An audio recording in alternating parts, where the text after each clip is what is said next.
This episode of Nintendo Pow Block is brought to you by, well, you. If you want to learn how to support Nintendo Pow Block and the Boss Rush Network, head on over to our Patreon at patreon.com/Boss Rush Network and see which tier is right for you. Thanks for your continued support.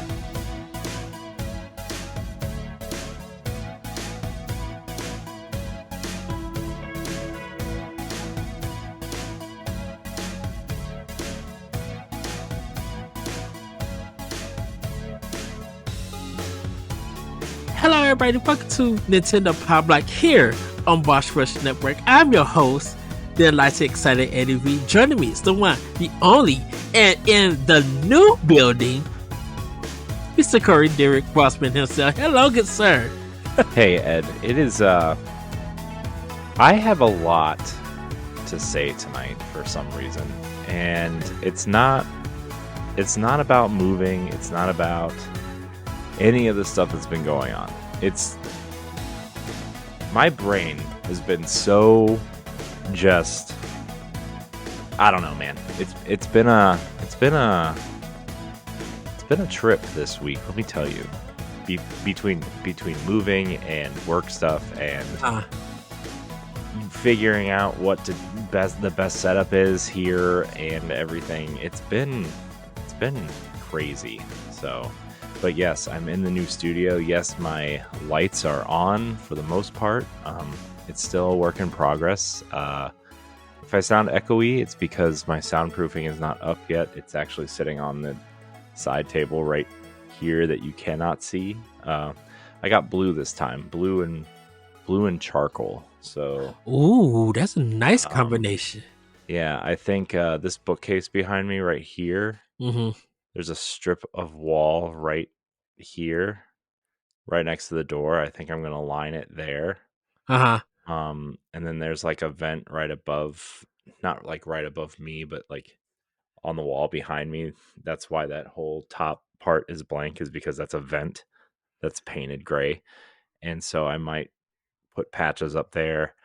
And I definitely have to put a few squares in front of me. So if I sound echoey, I apologize. We're still working on all the stuff, but there's still one more shelf unit that needs mounted in front of me. And but other than that, and the soundproofing, everything is good to go. I set up some stuff for recording Let's Plays / maybe streaming, since I have some sort of Windows device now that may or may not be easy to do that from. So we'll see. But I'm excited for some things coming up, and yeah,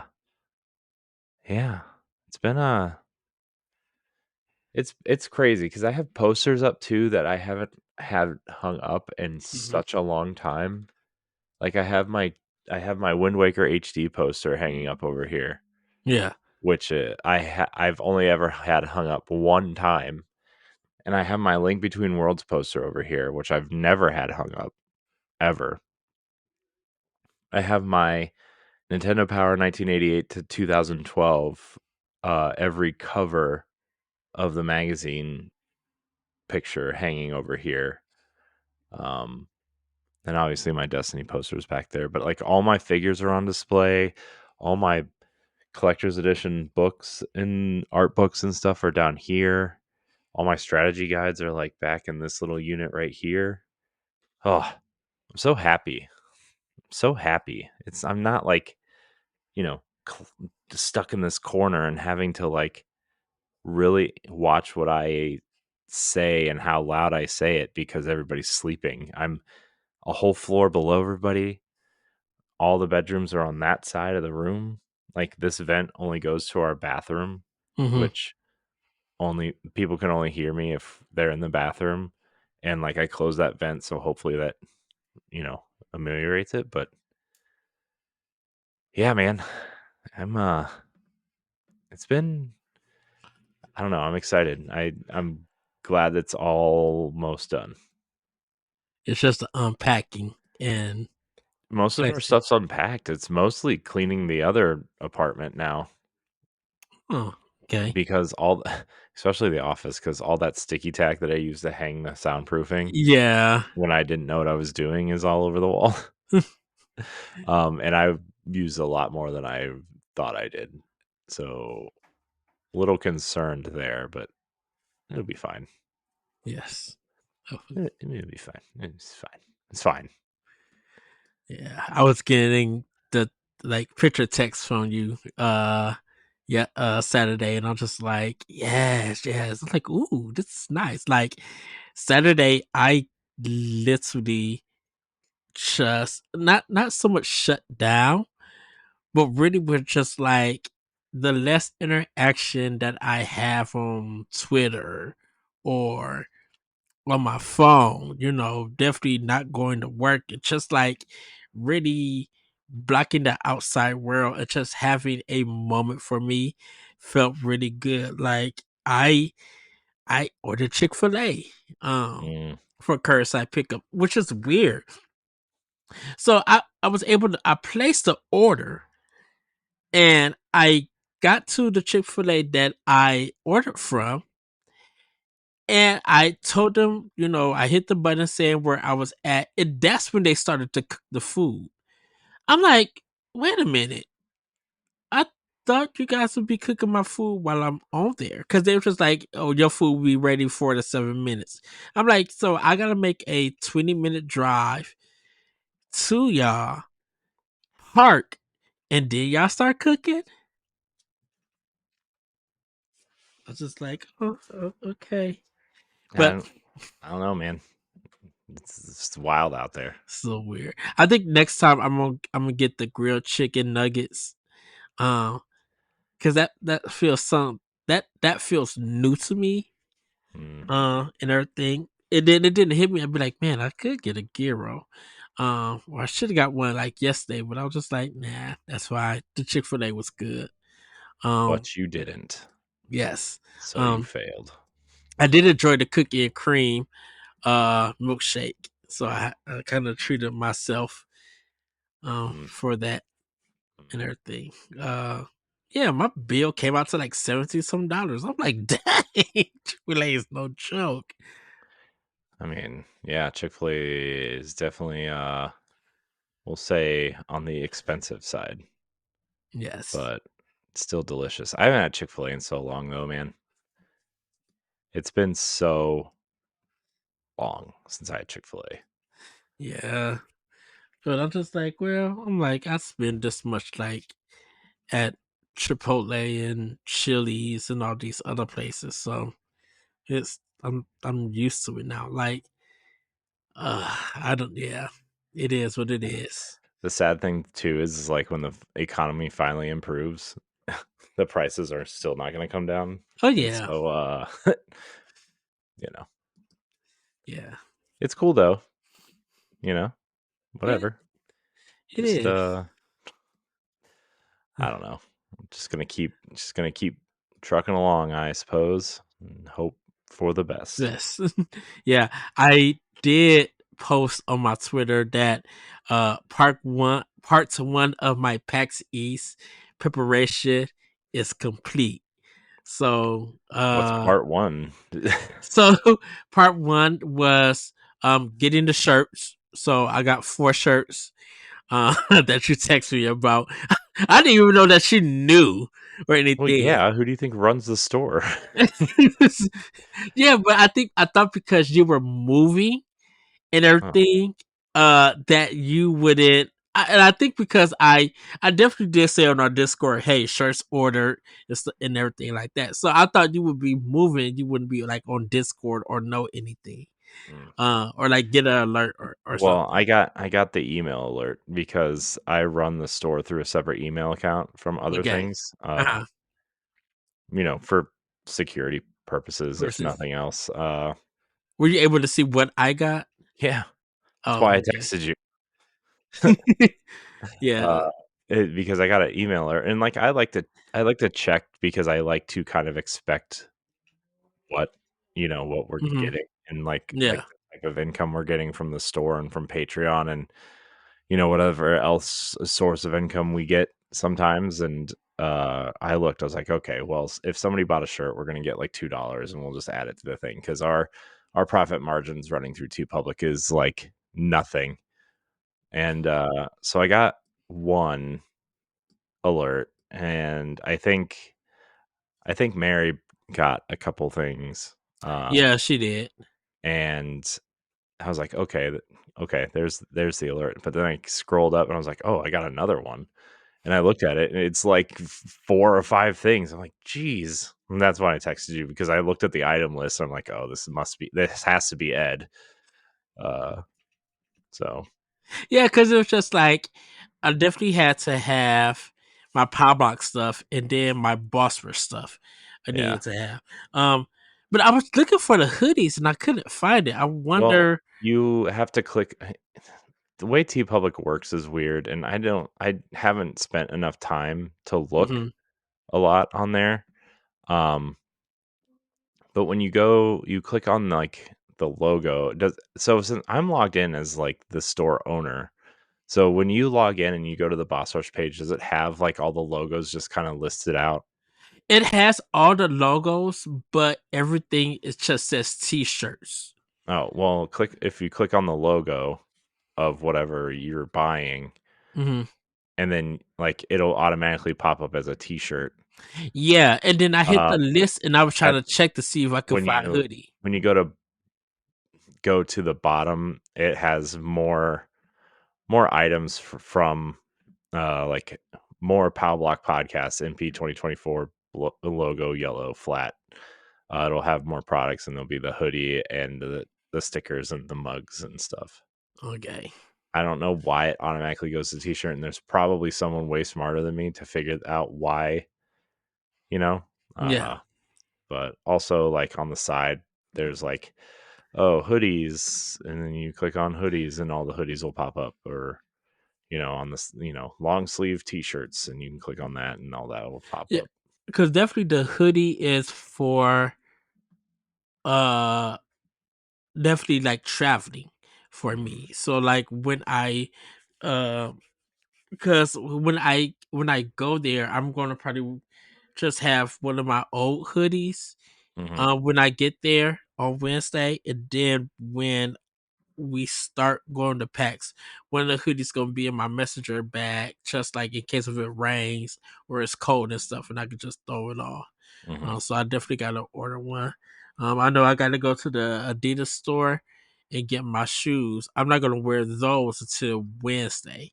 Mhm. When I leave for I think me and you are probably leaving at the same time when Sunday. But we'll talk about that off air Yeah. and everything. Yeah, Uh we'll probably ride back together, and whatever. It'll probably be some sort of, I don't know, we'll figure it out, because I know a bunch of us, I think, are getting there around the same time too. Uh so I think Pat and me and probably David, since he's coming from out west, will get there around the same time. And I would assume, what time's your flight?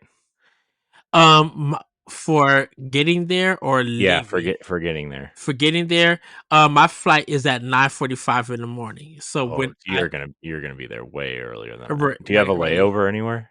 No, mine is a straight flight. Yeah, so is mine. Okay. Yeah, you'll be there way earlier than I'm not gonna even land until like a quarter till 10 at night. Yeah, I'm landing there like at 1:45. So it's Mhm. going to be a jump, dude. Because everything else that had a layover that may seem somewhat cheaper, they were Mhm. taking me to Florida. Yeah, I know. I'm just like, Yeah. huh? There No. was there was one, I was like, Cleveland to Boston, right? You would like, you know, it's going this way. Okay, so you would Yeah, think if there was a layover, it'd be maybe like, maybe Pittsburgh, you know, the off chance maybe New York or whatever. right. No, Austin, Texas. I'm like, what are you doing? Why would I go to Austin, Texas to go to Boston? That makes no sense. Since right. But So I was able to get one. Uh, both of my flights don't have no layovers. yeah, So uh Yeah. So, It's man, this is it's only 2 weeks away. I mean, it it's is. 17 days away, which I didn't even realize until we were sitting on the couch today eating lunch with the kids before we went outside to play. I was like, "Hey," I was talking to someone like, "Hey, I know we've been moving and stuff, but PAX is 2.5 weeks away. We should probably talk about like what the money situation is going to be like by then, and you know, what I should and should not spend." She's like, "You can buy food." I'm like, "Okay." Uh, That so I'm just gonna say, if we both see something and it becomes a blessing that you get something from me, take it as a nope, blessing, and I'm nope, gonna leave it at that. Don't know me. nope. I'm not carrying that crap on the airplane. I'm not true. I'm talking about clothes or something. Oh, I'm not buying clothes. Not from there. No, Oh yeah, like, it's gonna be expensive with a lot of well, stuff. it's not just that. The quality of the shirts and stuff is always just like so. Trashy Yeah, or yes. questionable content. No, you can say trashy. Oh, It's yeah. So so we'll see. We'll see when it all happens. But I'm excited. yeah, because I also gotta go to Amazon and order my mic and stuff. Um, Yeah, which I gotta figure that out because like I can't find my lapel mics, all the lapel mics I had at one point, and I uh cannot find them, and it's kind of concerning me. So, but also I'm gonna see if I can take the go bag from work because our go bag is like our small travel emergency kit. There's no events that week. yeah, All the equipment is in there that we would need. My camera is charging in the corner over there, and I'm gonna test it out to make sure it's good to go. We should be good to go in terms of podcasts and content recording.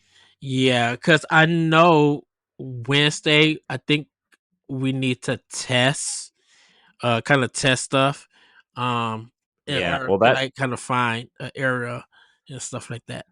yeah, I mean that night, hopefully everybody will be, or at least some people will be up for it. But I'm gonna do like a every night some sort of podcast. I don't know if it's going to be like officially like Boss Rush Podcast or Pow Hmm. Block or whatever, or maybe they'll just be the podcasts for both feeds because it'll just be an amalgamation of people.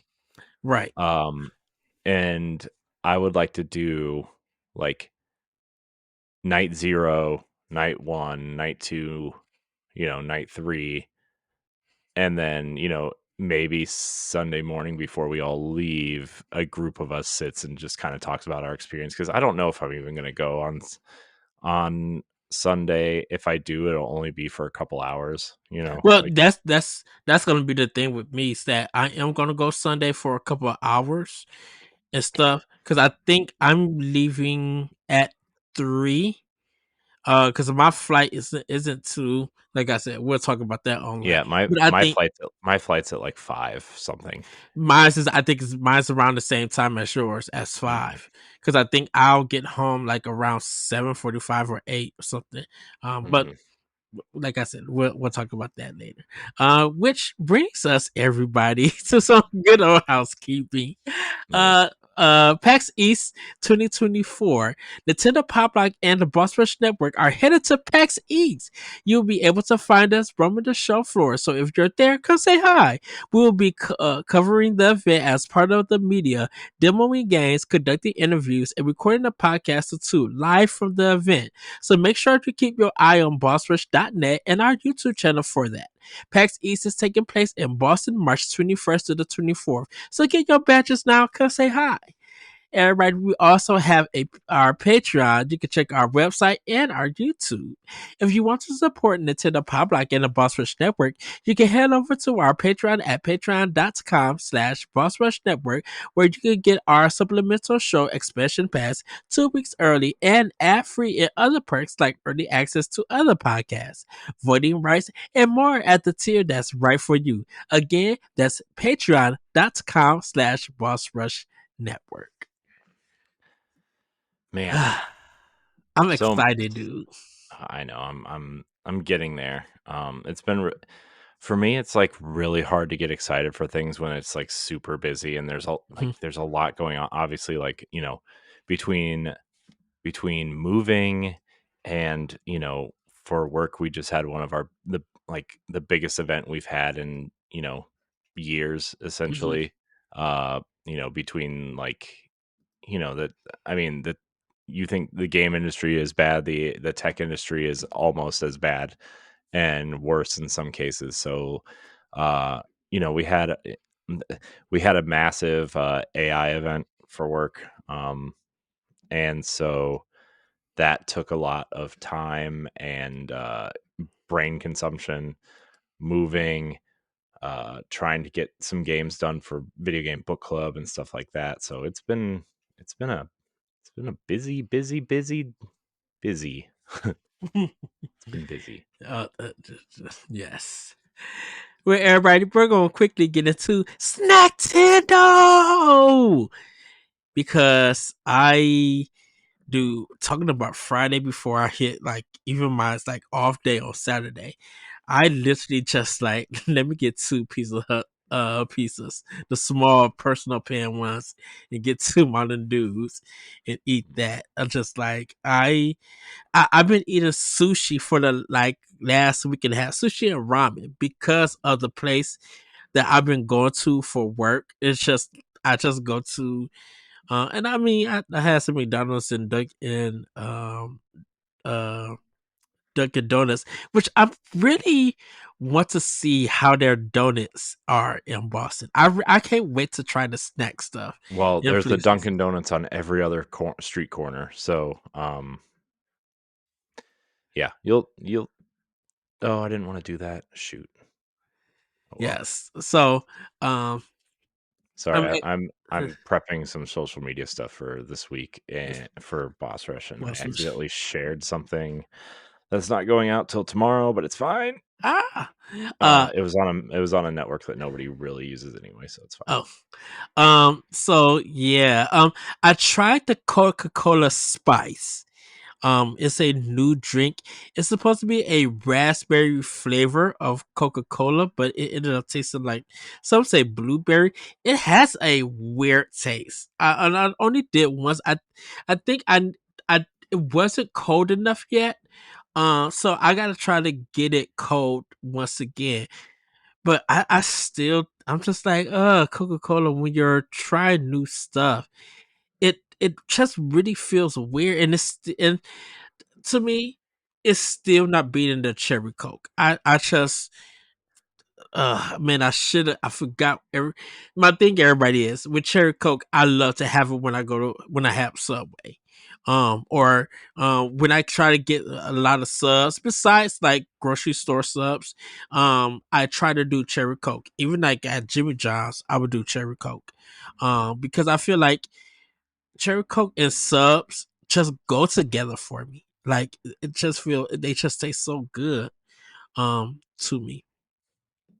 But yeah, that's pretty much I'm trying to find different snacks. So that's gonna be happening kind of when I get back to work in on another day this week. Um I'm going to try to hit like their mall and stuff and see if they got any new snacks, Japanese snacks, and try it. Mm, So uh nice. but yeah, I because I've been gone for so long from my area of work and everything, my body is gonna get tired of sushi and everything. Going to be like, you know what? Let's all hold off the sushi and let's try to find something different and everything. I think Taco Bell had a new kind of like some kind of grilled cheese steak taco or something.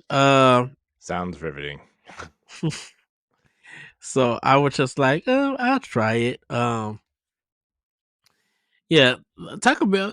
I normally when I go to Taco Bell, I normally get their boxes and stuff, but I try to look for anything they got new. So it's the cheesy chicken crispinata. Um, it was okay. It's not really anything to um yell home about and stuff. Um, that's yeah, and uh, I tried some pineapple gummies and some mango gummies that we sell at my job. People didn't like the mango gummies, but I did. I enjoyed them.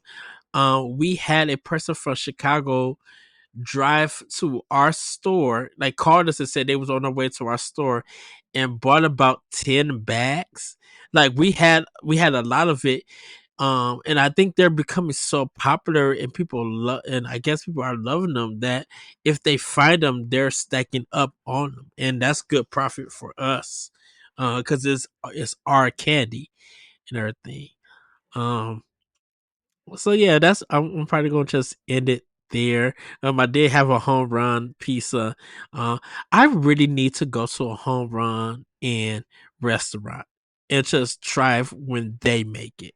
Because the microwave seems different, and I never cook one in the oven. Mostly I do the Journals or Jack's. Now Jack's pizzas and Tombstones. I do love Tombstones. Um, Jack's Pizza and Tombstones be hidden when you get it just right. Yes, I know I need to do the Aldi pizza too, which is great also.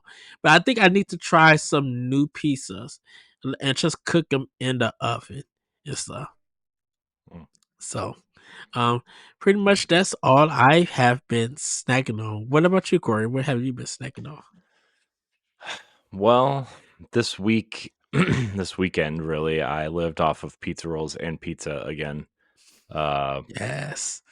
yeah, so I mean, we moved all of our big furniture and stuff Saturday, so we ended up just ordering pizza and bringing it in. We got Dewey's, which is like the nice pizza place around here. Mm-hmm. Um, so we had that. The barbecue chicken pizza is my favorite pizza from there. Ooh, that sounds so Um, good.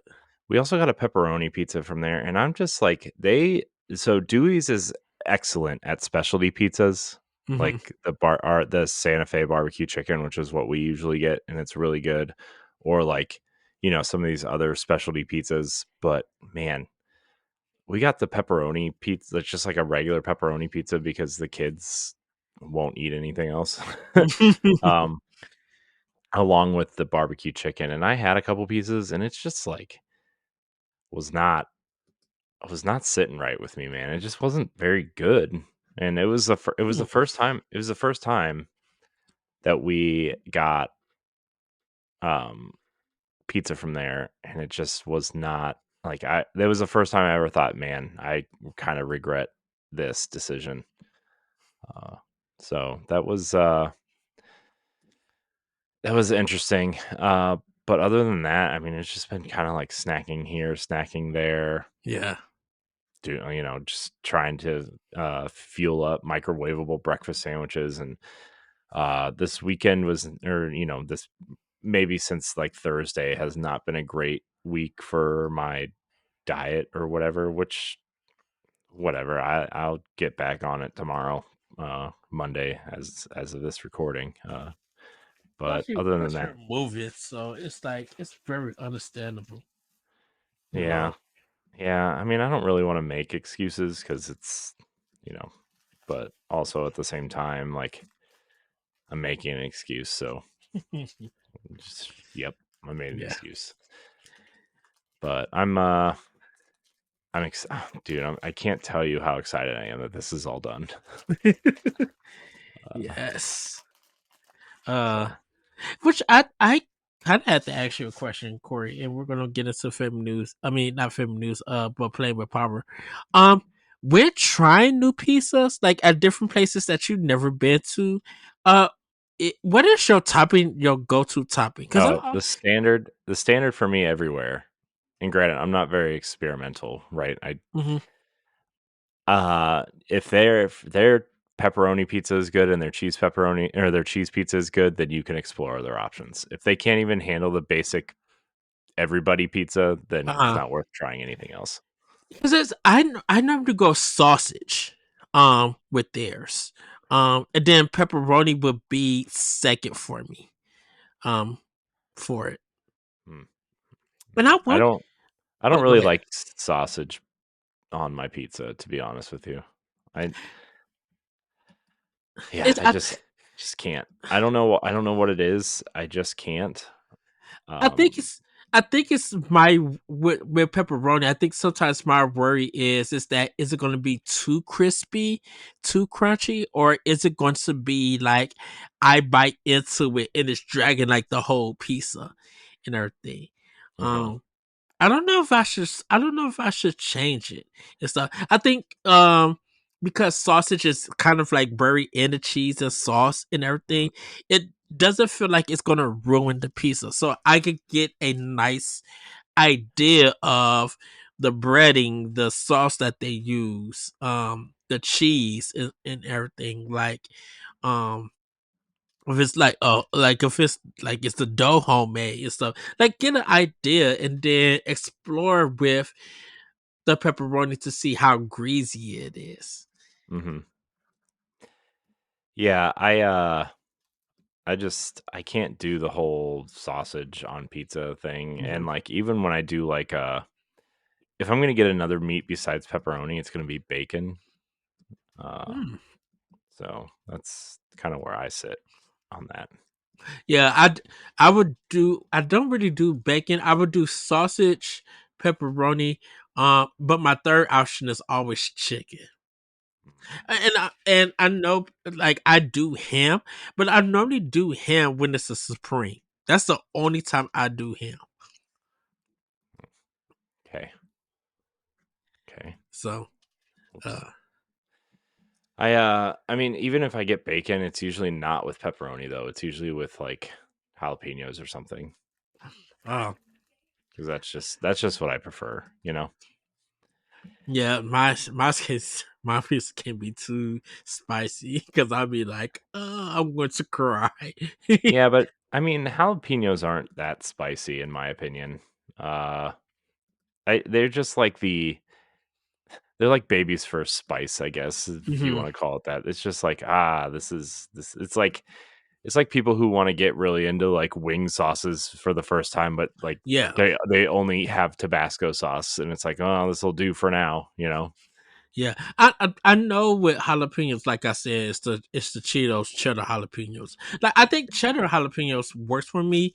Um, Nachos is weird because I could do the jalapeno like the water, like the liquid, or Hmm. like and stuff, but I can't have that actual jalapeno in it. And I think it's just I won't say it's my tongue that is too sensitive, but I think I like sweeter and cooler and milder kind of heat. But I'm like, if I gotta go hot, hot, then yeah, I will go hot, hot. Um, if need be, definitely with catfish and spaghetti. Like definitely with my catfish, I gotta have some spice to it. Like I gotta have a kick to it. Hmm. Yeah. So Well, you know, it is what it is. yes. Well, everybody, it's time for Play with Power. Corey, have you been playing anything with power? Yeah, so I've actually been playing a lot on Switch, and b- I don't know if I Same want to get here. into this. I don't know if I want to get into this now or if I want to wait for a minute. Uh, Maybe I'll just go through what I'm playing and then kind of get into it after, like right before Family News. Like you can talk about what you've been playing because Mhm. I want to have a discussion, Ed, about something that I have been, and this is just my brain and me being dumb, I think, but I'm in a game playing conundrum here. But overall, Ed, I have been playing a little bit of a lot, I would say, instead of a lot of a little bit.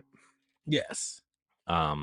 Mostly because I'm moving and I have certain obligations to other projects we're doing here. But I've been playing Final Fantasy VII. I don't remember if I talked about it last week or not, but I think I did. You did. Somewhere. You did, and then I think you just said you was because you was making a plan on how do you want to go through the games and stuff. Yeah. Yeah. So I'm playing the original Final Fantasy VII. Um, the hype of Rebirth got to me, and everything I'm seeing is just like, I really want to play it. Um, so I've been playing through that. I'm about, I would say, 3.5 hours in. I'm not very far. My gameplay timer says 3.5 hours. If I was just playing to play, like I'm trying to explore and go through and talk to everybody and, trying to grind a little bit Yeah. early on so I don't get stuck trying to do it later. So I'm probably really only about, well, people who are playing, I'm with Aerith, and I have just gotten to her house, I think is what I'm assuming it is. There's a save point right outside this house in this Yeah. lush field slash waterfall slash Yeah. forest type area. Yeah, that's her So house. yeah, so that's where I'm at. And I'm enjoying it. I think I'm enjoying it a little bit more than I maybe would have if I played it when it came out or Mhm. shortly after. Just because, like, when you go through when if you're into gaming as much as we are, even the games that you haven't played or haven't played much of, the characters for the most part, or some of the story beats and stuff like that, right? And Final Fantasy VII is definitely one of those where if I've never played it, but I know I know who Tifa and Yuffie and Barrett and Sephiroth and Cloud and Zack are and Aerith, right? Like I know who all these characters are just from playing, just from being in this space. Uh, so it's they are iconic characters, and so I feel like I kind of know them a little bit already, and that's kind of helped me kind of get through the opening parts of the game. Mhm. Uh, and it's like seeing their story like in detail now that I kind of know what's happening uh, is kind of neat. It's definitely a game of its time, we'll say. Very, very RPG, read heavy, that type of thing. So, also, I was talking to LeBron the other day on the Boss Rush podcast about this, but man, Barrett, the writing for Barrett, seems like a bunch of 40-year-old white dudes translating Japanese for black man. Uh, that's all I'm gonna say. Very hmm, stereotypical uh type dialogue, we'll say, of 90s black people. Mhm. And so that kind of threw me off, especially like when you read it and you don't hear Barrett, right? Because like in Advent Children, and even in a lot of the cutscene or a lot of the Final Fantasy VII remake, right? You hear Barrett, and it sounds.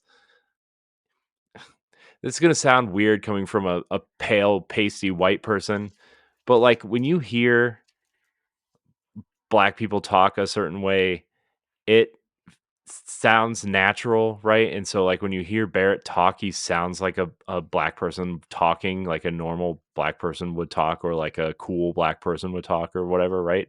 But when you're just reading it and a bunch of white people have just translated this from Japanese to make it sound I'm just like, oh my Well, god. the thing it's weird because like I didn't even think about Barrett having a voice. It was just that attitude that he was this grumpy kind of character.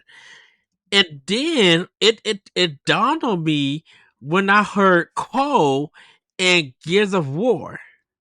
Oh yeah. And then was I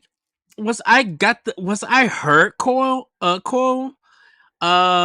in Gears of War, and did heard Barrett and the Final Fantasy remake.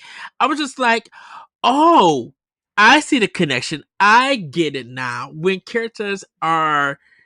black characters are acting this way or have this kind of characteristic of personality, you see why they're doing this kind of they decided to do this kind of voice acting.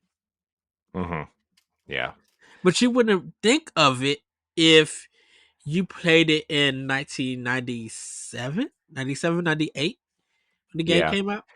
And like even if I would have played this maybe 10 years ago or even 15, 10, 15 years ago, maybe I wouldn't have noticed, but just the way things have progressed in in a racial fashion in this country, and you know it makes you more aware of things. I mean, it makes me more aware of things, and so it just kind of like stood out really as kind of, I don't want to say cringy, but a little bit cringy, and like I've kind of like, oh man, I hope they kind of remedy this at some point, or maybe in the newer games he sounds like like he should sound instead of like this.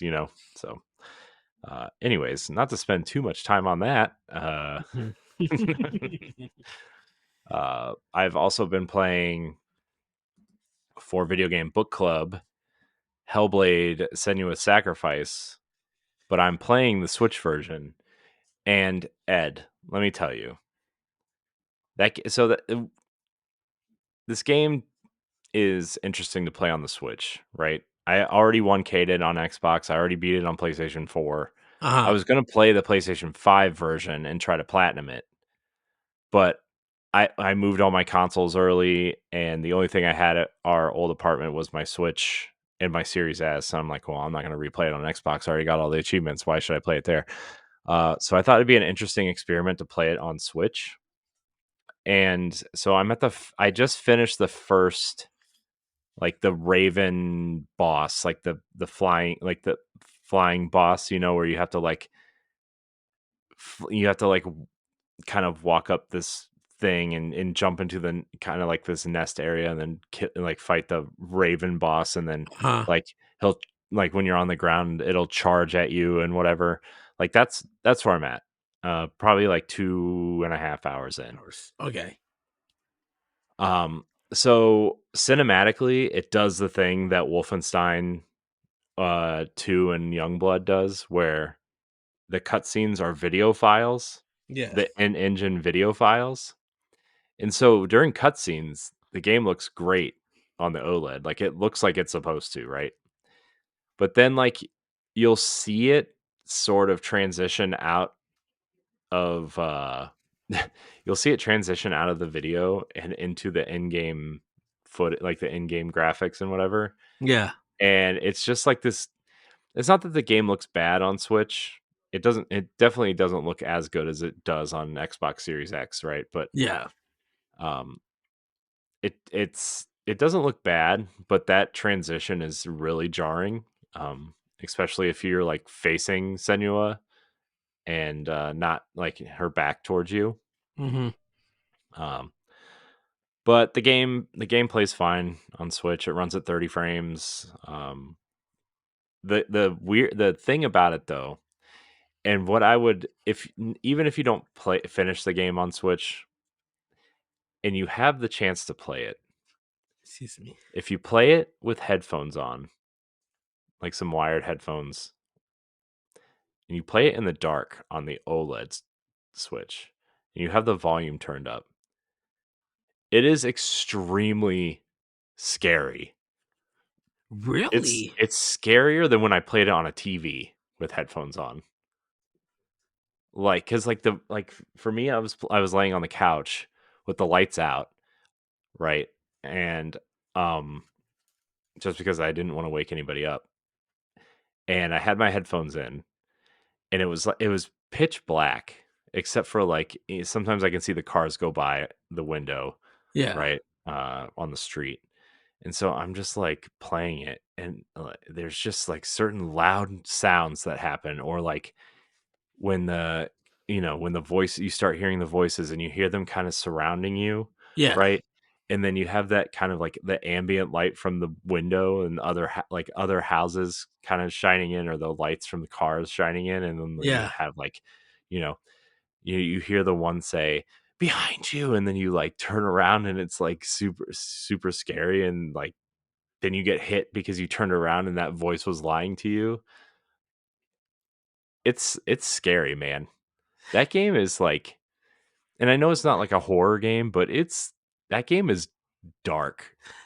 So my plan was to play Saturday, um, for like 6 or 7 hours. I think I was gonna try to do it all in one run, which I'm probably gonna end up doing it tonight. Because my plan is I installed it on Series X. I got my wireless headphones, and I kind of want to see, because you did Xbox One, right? Uh, right? I played it. Well, my first playthrough was on PlayStation 4. Oh, four. My 1K playthrough was on Xbox Series X. Oh, so you And, beat it on Series X? yeah. Okay. And then now I'm playing it on Switch. So I've played it on 3 separate pieces of hardware. Mm, Technically, I guess 2 generations, but 3 technically different pieces of hardware. yeah. So, Yeah, because I want to do the Series X version. I think that's kind of like the definitive version. I think. yeah. Oh, yeah. Uh, uh. So, because I know I got to one part of it, and I think I just stopped playing. But I want to go back into it. So now that I got these the Xbox headphones, I think I'll be able to hear the voices clearer because I never paid attention to the voices and what they were saying. You definitely at least have to have stereo headphones. Mm-hmm. I would recommend uh if you have the like what do you call them, like the 5.1 headphones, like a 5.1 simulated surround sound. I would definitely Yeah. recommend those, but stereo at least, to kind of get that, at least you can get the feeling of the voices, like, changing around you, at least shifting sides. That game, it's scary. That game's a special game, and Yeah. I kind of want to do something with it, for podcast stuff, YouTube stuff, but I don't know if I'm gonna get to it in time for book club. But I definitely want to try something, especially when 2 comes out. Yeah, because that's what I want to do. I want to be prepared for two. Hmm. Um, and so that's why I need to play. Like I could put Final Fantasy 12 on hold. I beat that too many times. I think I need to jump into Hellblade because I haven't beat it yet, everybody, and I want to play and get ready for um Hellblade 2. So I'm just Hmm. like, you know what? Let me go through this game, not so much take my time, but like try to play it through. I was just thinking about this. I'm like, man, I remember playing Killzone 3 in 2 days, like beating the game in 2 days. And this, I think it's just like there's games that just hook you in and you play for hours and hours. And I'm talking about narrative single player stuff that you Hmm. just get like stuck in. Because I Killzone 2, as good as that game is, I played that all the way through.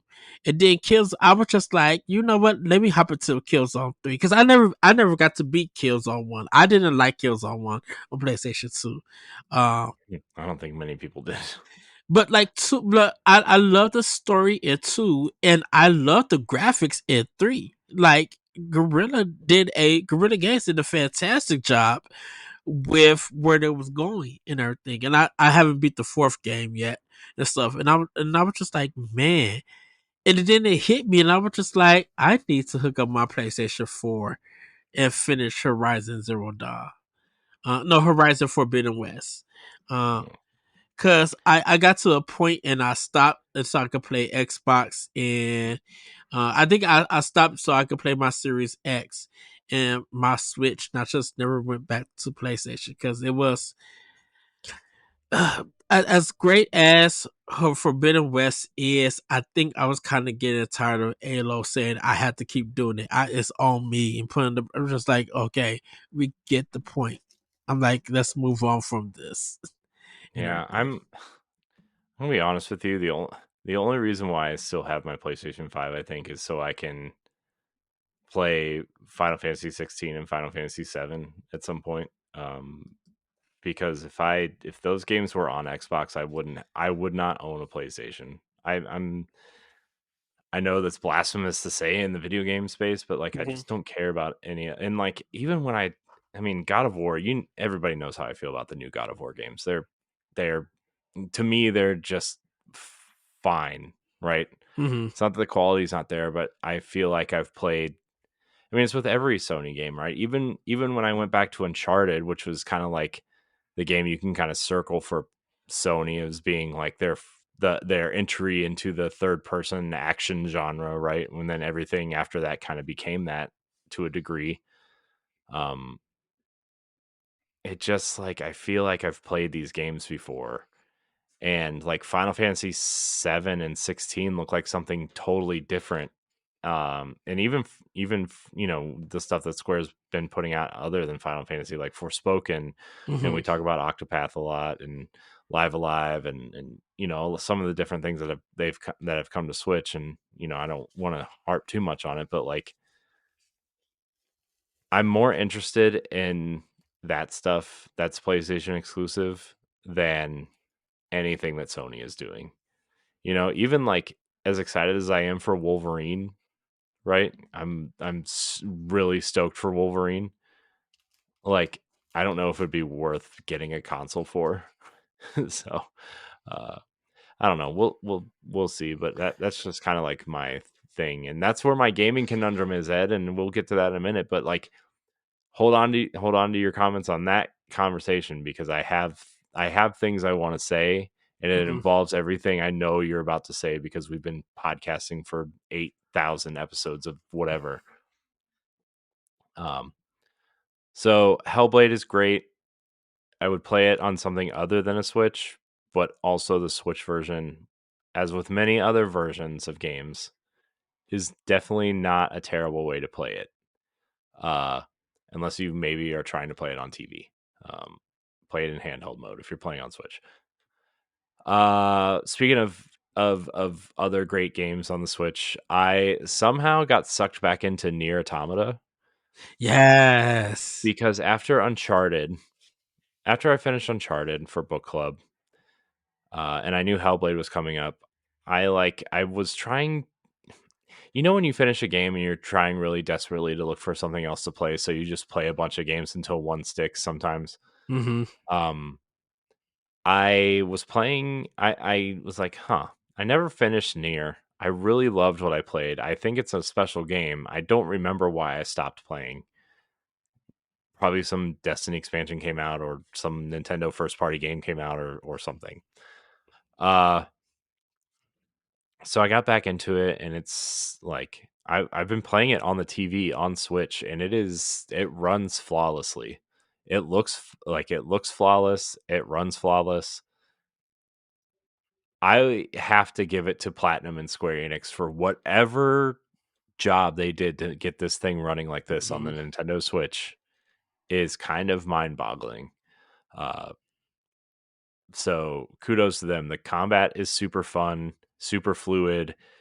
Uh, I know it's only running at 30 frames, but it's like one of those games, especially like I would compare it to like when you play Breath of the Wild or Tears of the Kingdom, it's running at 30 frames, and aside from like a couple dips when there's a lot going on, like it feels so smooth at 30 frames that it doesn't feel Yeah. like 30 frames. Yeah.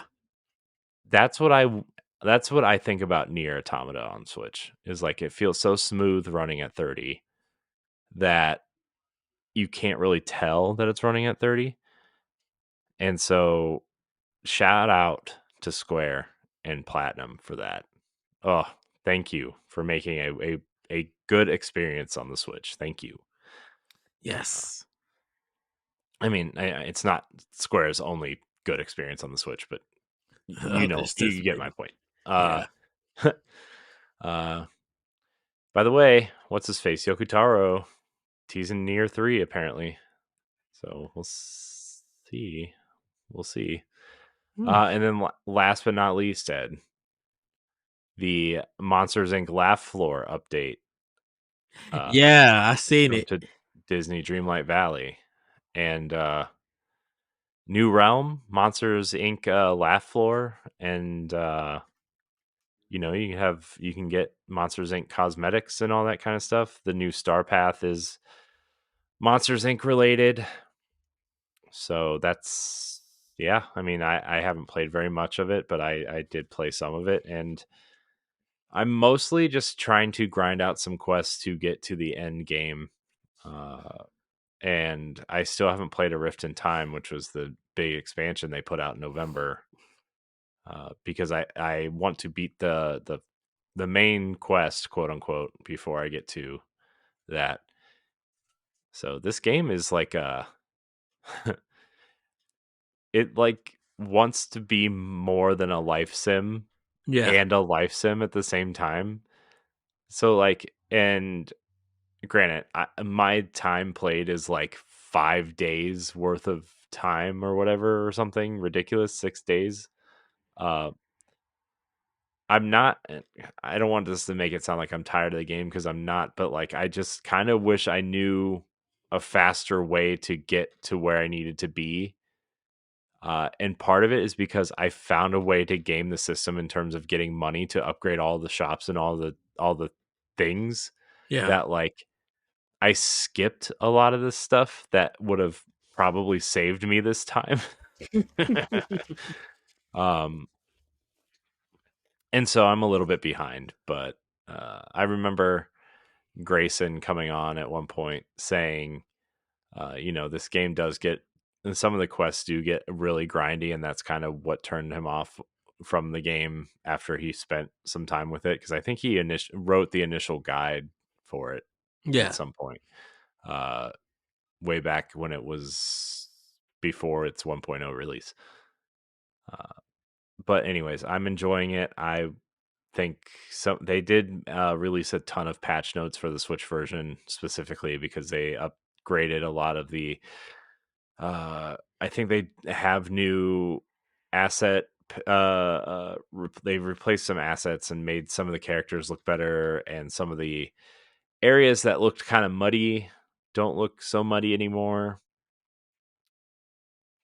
So that's it. That's what I've been playing.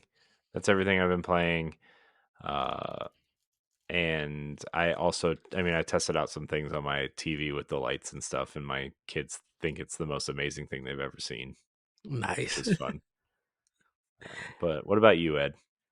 So everybody, like I said, I returned to Final Fantasy 12. Been playing the Contra demo over and over again and trying it on different difficulties, and realize that if you like, I think the hardest difficulty is going to give you kind of the true ending, because if you die in whatever part that you at and you got to continue, when you get to the continue, you start from the very beginning of that stage. Mm. So it's going to be interesting to see how challenging this game is going to get. I've been enjoying it on Switch. I know there's some issues with it with the demo, but I, I could just see some updates coming, or once we get the actual game, I think we'll see it in a better light. With that. Finally finished Ace Attorney, Apollo Justice Ace Attorney. I finished that game. And now I'm working on Dual Destinies. I'm halfway through um that game. But like I've already beat it. All the Ace Attorney stuff, all those games, I beat them on 3DS. It's just I need to do.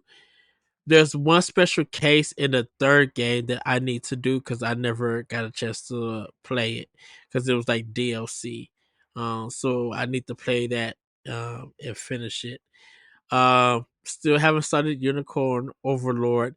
I'm about to install Dead Cells and Hades again because people been going back to those two games and going back to them, and some people are starting them because they never just like they bought it but they never played it or never started it. And I'm just like, you know what, Dead Cells is coming to an end. Hades, I love running through that game. um and so I'm going to try to go through.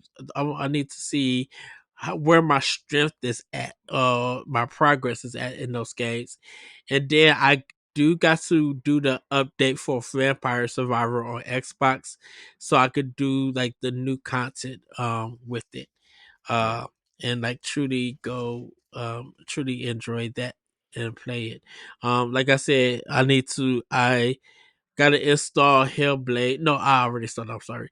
I gotta start Hellblade, Surrender Sacrifice, and I'm thinking of going back to Psychonauts 2 because I need to finish that game.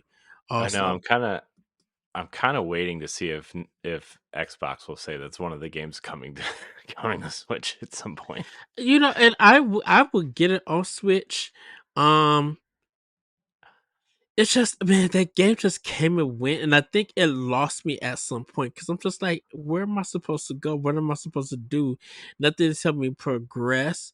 So I just need to pop it in and just like literally fool around. Dude, I haven't. I I think this Halloween, I know this is way further in, but I need to start Resident Evil 3 remake.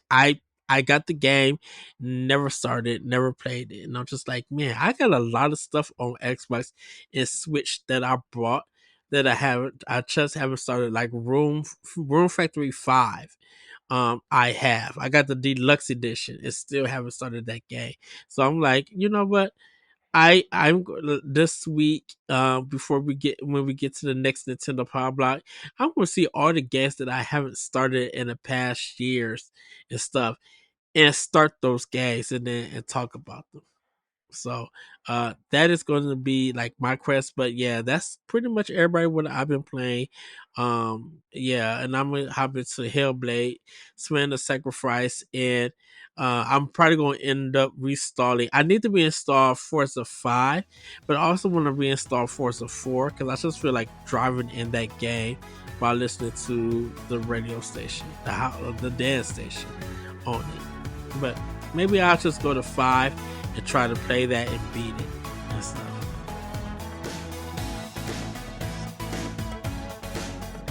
If you want to see how you can become a Patreon producer, head on over to patreon.com/BossRushNetwork. The Patreon producers for this month are Adriel Munger, Austin Campbell, Celeste Roberts, Christian S., Sana Dirrig, Francisco Santillan, Matthew Keel, and Todd Oxtra. Thanks for your continued support of the Boss Rush Network.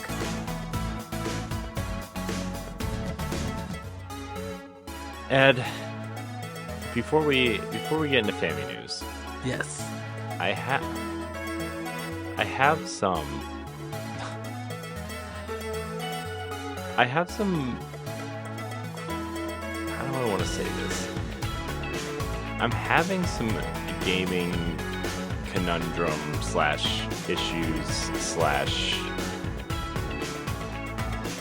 I don't know. So I think the thing is generally is that having 3 or 4 different systems with options of games to play, and the amount of games you have to play based on, you know, those consoles or subscription services or, you know, backwards compatibility. I think the overall conundrum is there's just too much to play. So that's 1. 2, I heard it on a podcast the other day, and it made a lot of sense to me, which I've heard this on this podcast before, over the last few years, that the one host is, you know, the PlayStation host, right? Like all he plays is PlayStation. And I mean it's Sacred Symbols, right? It's the PlayStation podcast with Colin and that whole group. I know people don't like Colin, whatever. I don't care if you like him or not. I really like that podcast. I think it's the best podcast on the internet at this point, to be honest. But he said this over and over again, where the one host is kind of like a PlayStation and PC type person, and the other one is more heavily on the Xbox side of things. And it kind of makes for like a well-rounded discussion from multiple angles, right? Well, not really. No, go ahead. It does. Have you listened to the show? I have not listened to the show, but okay. I don't. Let me finish. Can I? Let me explain why before you finish. I think because I'm like, okay, so Nintendo is definitely, from my point of view, is that Nintendo is not going to be included into this discussion. Well, it is, because one of their hosts is the host of their Nintendo podcast, so it is. But if one but of their own particular, are they of their own PlayStation? Do they talk about just PC and PlayStation? No, they only talk about PlayStation because it's a PlayStation podcast. Okay, so and they talk about the other consoles if it's relevant to the PlayStation ecosystem. Okay, so I guess I got the idea because you said those hosts, they're this type of player. The reason why they are the co-hosts is because they have different perspectives from the other ecosystems, so they can have input on the stories that are relevant to those other ecosystems. Mm-hmm. So, anyways, back to my point. And this has something to do with Pow Block and the way that I operate on this show, and that we operate as a unit here, right? And I was really thinking about it, and so being very knowledgeable about one ecosystem by playing in that ecosystem, aside from maybe a game here, a game there, right, makes you kind of intimate with that ecosystem and have a really solid relationship with that ecosystem. And that made a lot of sense to me, right? I mean, it makes sense to me. Like, if you play in one ecosystem, you're going to be really knowledgeable about that specific ecosystem. And to kind of put it at this for this show, right? Like, I haven't been playing enough Nintendo or paying enough attention to Nintendo to be as knowledgeable as I should be for this show. So part of me, and there's some other things that are going on outside of this that, we'll discuss off air at some point, but like, basically that conversation is like, I'm going to start doing less things so I can focus on the stuff that we're doing for Boss Rush, and have, I want this show to be the best it can be. I want Boss Rush podcast to be the best it can be. And I think by not focusing on these two things specifically, it's making, because like, I do Tower Casuals, the Destiny podcast, and I do an Xbox podcast that aren't part of Boss Rush. And my knowledge base has become, and I've been more aware of this as I've been, talking as we were prepping for PAX, and we're getting the emails for, do you want an appointment here? Do you want to schedule something here? That, like, my knowledge of some of these companies is like even the little bit I know about some of these companies is negligible to even discuss, right? Because I know so little. And it makes me feel bad as a host of a video game podcast that I am not, because I don't play enough games anymore to kind of have a knowledge base on some of these things. Mm-hmm. That is there something above your head? It's like no, like it looks like there's something on your window. What is happening up there? Probably the wind. I don't know. Oh, it looks like there's some creepy thing hovering above your head, and it's it threw Oh. me off a little bit. Um, anyways, so some things I know are going to be coming to an end soon in terms of other podcasts that we're doing, and part of me is just like I know the listeners of the show listen because of our chemistry and our back and forth and whatever, but also people come here because they want Nintendo information. Mm-hmm. And as somebody who puts together the doc of the show and runs through the news stories and stuff, it bothers me that we exclude things because um for me at least my knowledge base isn't there and I can't talk about it enough. And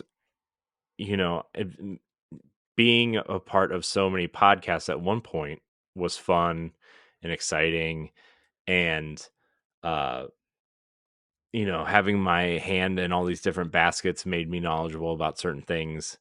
But obviously as life progresses and things happen, you have less time to do things, and to keep up with the podcasts, the one thing that suffered is not only playing games but also researching the things that are going on in the industry. Yeah. you know and my conundrum, I guess, is like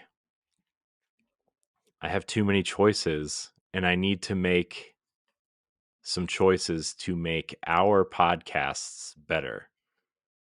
Um, and I don't know what that looks like yet, but part of me is like, Nintendo Pow Block is the staple of this brand, right?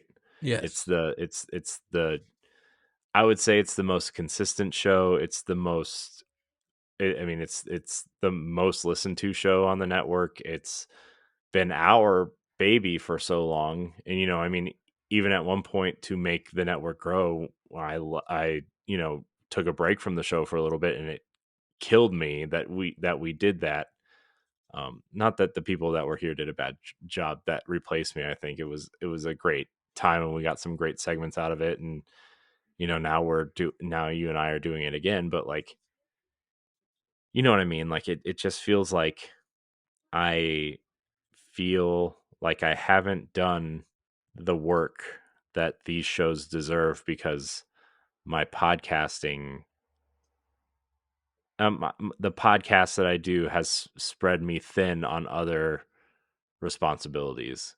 Mm-hmm. And actually making our content, this core set of content, Boss Rush Podcast, After Dark, Pow Block, and Book Club and Expansion Pass, like special and great, you know? And so I don't know what to do, Ed. I don't know.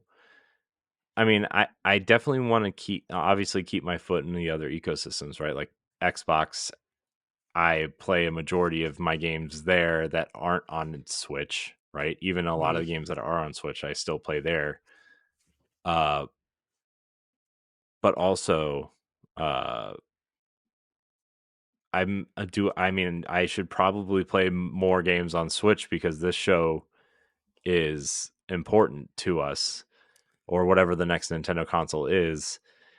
And so that's where I'm kind of stuck. My brain has caused me to have this crazy kind of thought process about all this, and I know it sounds so crazy to people listening, right? Well, I sound like a complete idiot, but also like there's a lot of work that goes into everything that we do, and then the other things that I do on the side. all right. Well, I think it's more of a transitional thing from my outside perspective than it is from your perspective. Um, And what I mean by that is, I'm like, if listeners follow us or followed you just throughout the years until now, that you kind of fell into a one game rut. Like Destiny was video games to you. Nothing else Mhm. really mattered. This is even before Tower Casual or anything. So I mean, my so first podcast was a Destiny podcast, right? I mean before DNA, but Yeah. I think yeah, but it was but you made gaming by about Destiny. I look, I know I am Nintendo biased. I know I am a big fan of Nintendo. I buy a lot of Nintendo games. I play a lot of them. I talk about Nintendo because Adam, because I feel like Nintendo always get excluded from the talks, and no one doesn't recognize Nintendo for the good things that they do, the positives that they show, the innovation that they bring into gaming. With like I love Brody, I love Jeff, I love Nick, Evan, all those as Spotcat, I love. Um and I have conversations with Nick and Brody and all of them. Like and I and shout out to the WSAD and beyond.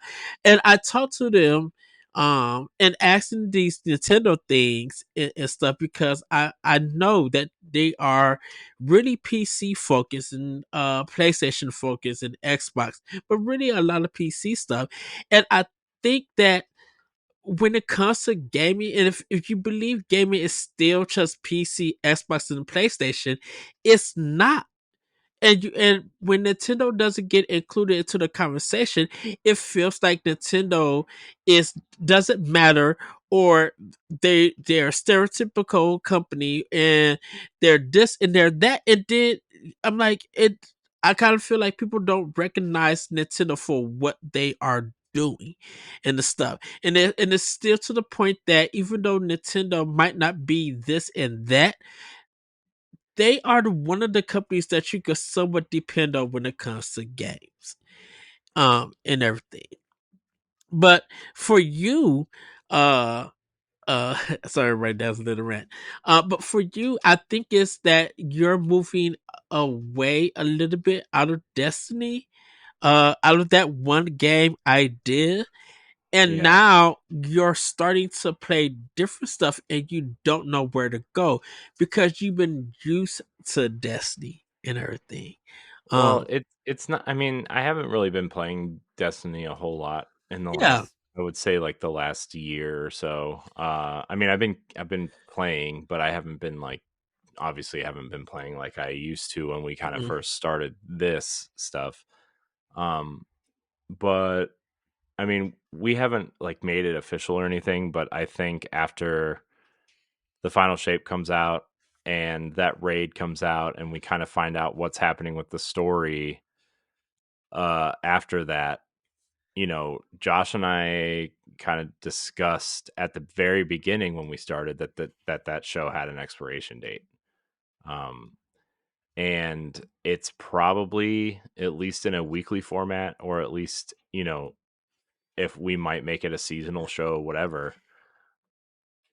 But that show's probably going to come to an end at some point this year, which is going to open up a whole night and a whole, I would say 2 nights of free time, because not only just recording it, but preparation and editing and Mhm. publishing and promoting and all that kind of stuff, right? Like, I mean, uh and so, with certain things ending and trying to kind of move schedules around and wanting to do more, like, now that I'm also like, now that I'm in this office in this new space, I would like to make sure that I shift my focus in the correct direction, Mhm. because it's been so all over the place. I mean, I would like to say for the last couple months, but it's really been for like the last year. My focus has been all over the place,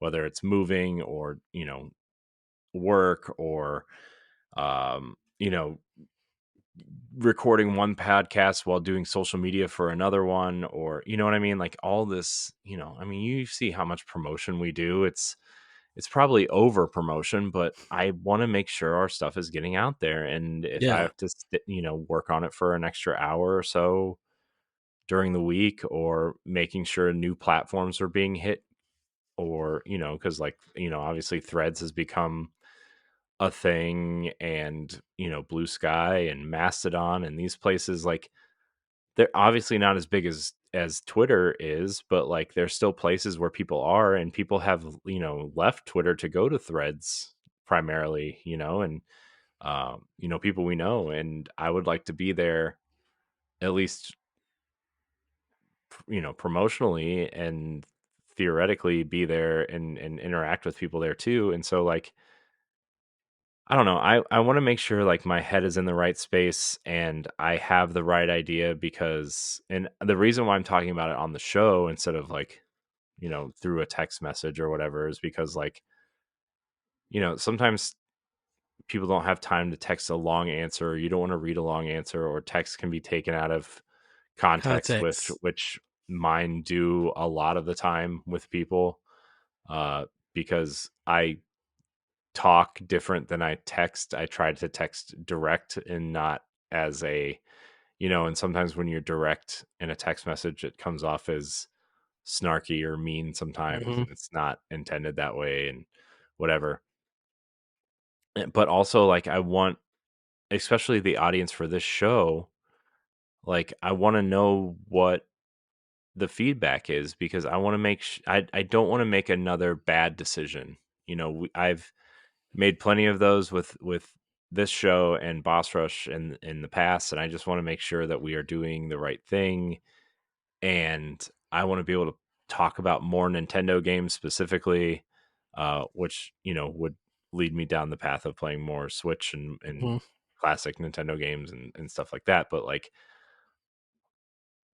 I just want to make sure that I am doing the things that I want to be doing, and not doing something because it's expected, because when you Out of do things that are, doing stuff out of obligation.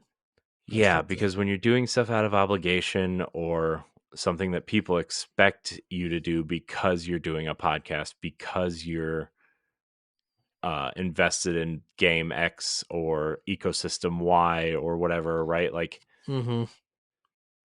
because if there's one thing that I've learned over the years, it's that if you're doing something that is something it expects of you, or you're expected to do something, or you are obligated to do something, your heart isn't in it, and it shows, you Yeah. know.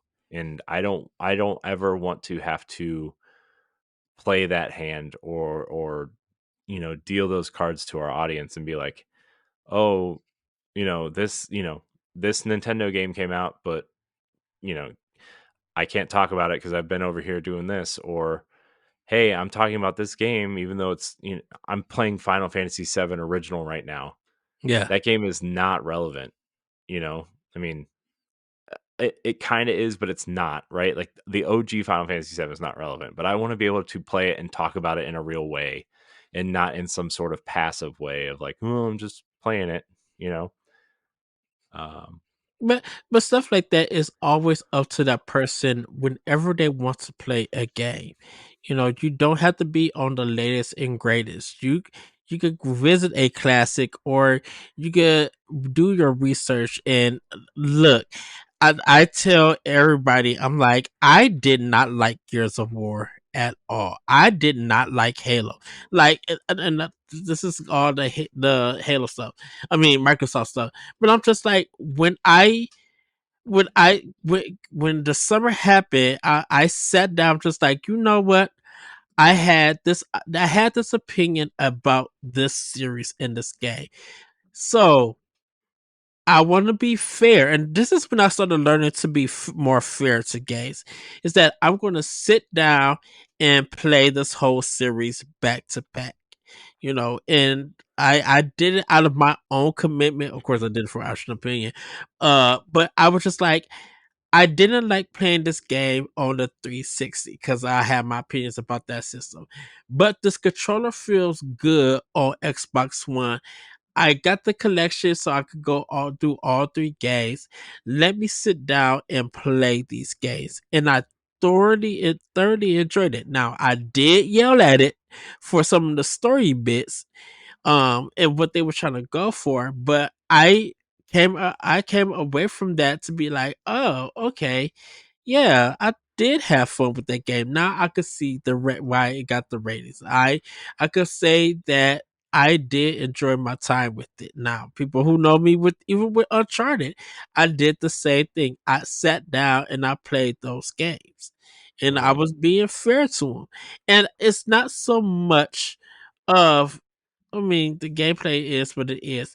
I think my thing is that it just felt so paint by the numbers, and I was being judgmental in this way because I was seeing what they were doing over and over again, and it didn't feel like it to me it felt a certain kind of way where I was just like, this is not enjoyable for me. I wish they could have did something better. And then I played something from Insomniac on PlayStation. I'm just like, this is what I mean by doing things different, making games feel that they are from this company but separated and stuff. Mm-hmm. So I mean, I understand what you're talking about and everything, and Yeah. um, And and like if stuff. I mean if like if I just kind of sat down and thought about it, which I've been thinking about it a lot while we've been moving, right? Like I've been thinking about like what I want to do in terms of podcasting and playing, like where I want to play and how I want to play, right? Hmm. And if I was and this has no um no bearing on or this answer has no influence from anybody or any podcast or any co-hosts that we have or any of our audience or anything, and it has no like bearing on what's going to happen in the short term, but probably in the mid to long term could see a shift this way for me personally. um I would like to play games on the Nintendo Switch and whatever Nintendo's next console is coming out, Hmm. primarily, right? I love the Xbox ecosystem. If it is not on Switch and it's a game I'm interested in, I'm going to play it there. Yeah. Even if it is a game on Switch, if it runs better on the Xbox in a significant way, like a Batman Arkham Knight way, for example, right? I mean, if it runs okay on Switch, like Doom, for example, right? Yes. I played Doom on the Switch. I liked it on the Switch. I played Wolfenstein 2 on the Switch. I liked it on the Switch. I don't mind playing stuff like that on the Switch. But when it comes to something like Arkham Knight or what was another game that was, had an awful Switch port, I really can't think it. Well, I'm just going to use that as an example. Any kind of recent games that are kind of like the Arkham Knight situation, I'm probably going to go play that on the Xbox, right? Hmm. Or if it's not available on the Switch, like Suicide Squad, for example, since we're on DC. Not that I'm going to play Suicide Squad now or anytime soon or ever, maybe. Uh, Although I don't think that game looks as bad as people are making it out to be, but I've only watched people play it for a couple hours, so Yeah. who really knows? But obviously, I'm going to play that on Xbox. Destiny, I'm going to continue to play on Xbox, right? That's whatever. But It's the my controller for me for Destiny. That's why. Well, yeah, I mean the Xbox controller is the best It, controller on the it market, that in my game opinion. feels so good with a game like Destiny. Yeah, I I actively avoid my PlayStation because of the controller. That controller hurts my hands. I despise the DualSense controller. I get cramp. I can't play it for longer than like 45 minutes to an hour because my thumb starts cramping and my hands start hurting because of the joystick placement, because of the triggers. Like it's just uh so like I primarily want to focus on Switch games and Mm-hmm. Nintendo games, so I can be a better co-host on this show and be a voice for Nintendo. And I know on Boss Rush Podcast, I have actively said that I want to be the voice for Xbox on that show. And ultimately, I probably will still be that, you know, but my enjoyment of games mostly comes from the Switch and the handheld nature of it and the fact that I can play, obviously all the reasons people love the Switch and what it can do. Um, and I want to and in terms of hosting, like I want to be obviously want to be on Pow Block, right? Yes. Obviously, I want to stay here and be a better co-host by focusing on the Nintendo games and the Nintendo news because that's what you and I have. That's why we have a following is because of this company and our love for it. Mm-hmm. I want obviously expansion pass. That's an important thing for us. Would like to get more guests on there to maybe, I don't know, sit one out or so, but like it's still important for us. Obviously Boss Rush podcast. I want to still host that show because I'm the host of that show and I want to be there and it's the flagship show and all that kind of stuff. But like if there was one show that I don't want to be on this network, it's After Dark. Oh. And the only reason why I'm there is because it's right after we record it right after Boss Rush podcast. If it was recorded on any other night, I probably wouldn't be on it. um, Oh no. uh, and it has nothing to do with, the subject matter or, the way it's hosted or the people on it. Cause I love all those people, but like, I just You be ready for don't, bed. it's not even that. I just like, I that the plan wasn't for me to be on it when we started it. The plan was to have a rotating cast of Yes. people, and then everybody begged us to do After Dark because they wanted to be on it, and then nobody wanted to be on it once we started it, and so it just kind of became this situation where now it's just a show that we have, and it's fine, whatever, but like And people know me. I like I told you, I'm like it's just my schedule. That's yeah, like I know. Uh, but also obviously like tower casuals and Xbox casuals are probably ending sooner than later because of schedules and, Destiny kind of coming to a natural conclusion for us and uh you know, I, Xbox casuals may move to that Thursday slot every other week. I don't know what's happening. But like I would actively like to um put a bow on that side of things mhm. and focus more attention on boss rush stuff because this is where I want to be. Tower Casuals was a nice side project because I liked Destiny a lot and I still do still love Destiny, but like you know like I said, it's coming to its natural conclusion, the game at the final shape, and probably you know being born into something different than what we're used to, obviously with episodes instead of seasons, and uh major expansions are still coming because Bungie confirmed that they're still coming unless Sony told them to stop. They have to keep making them.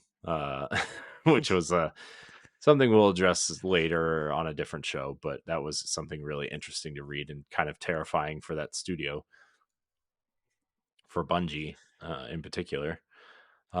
I kind of want to write an article titled "Lay Off with the Layoffs."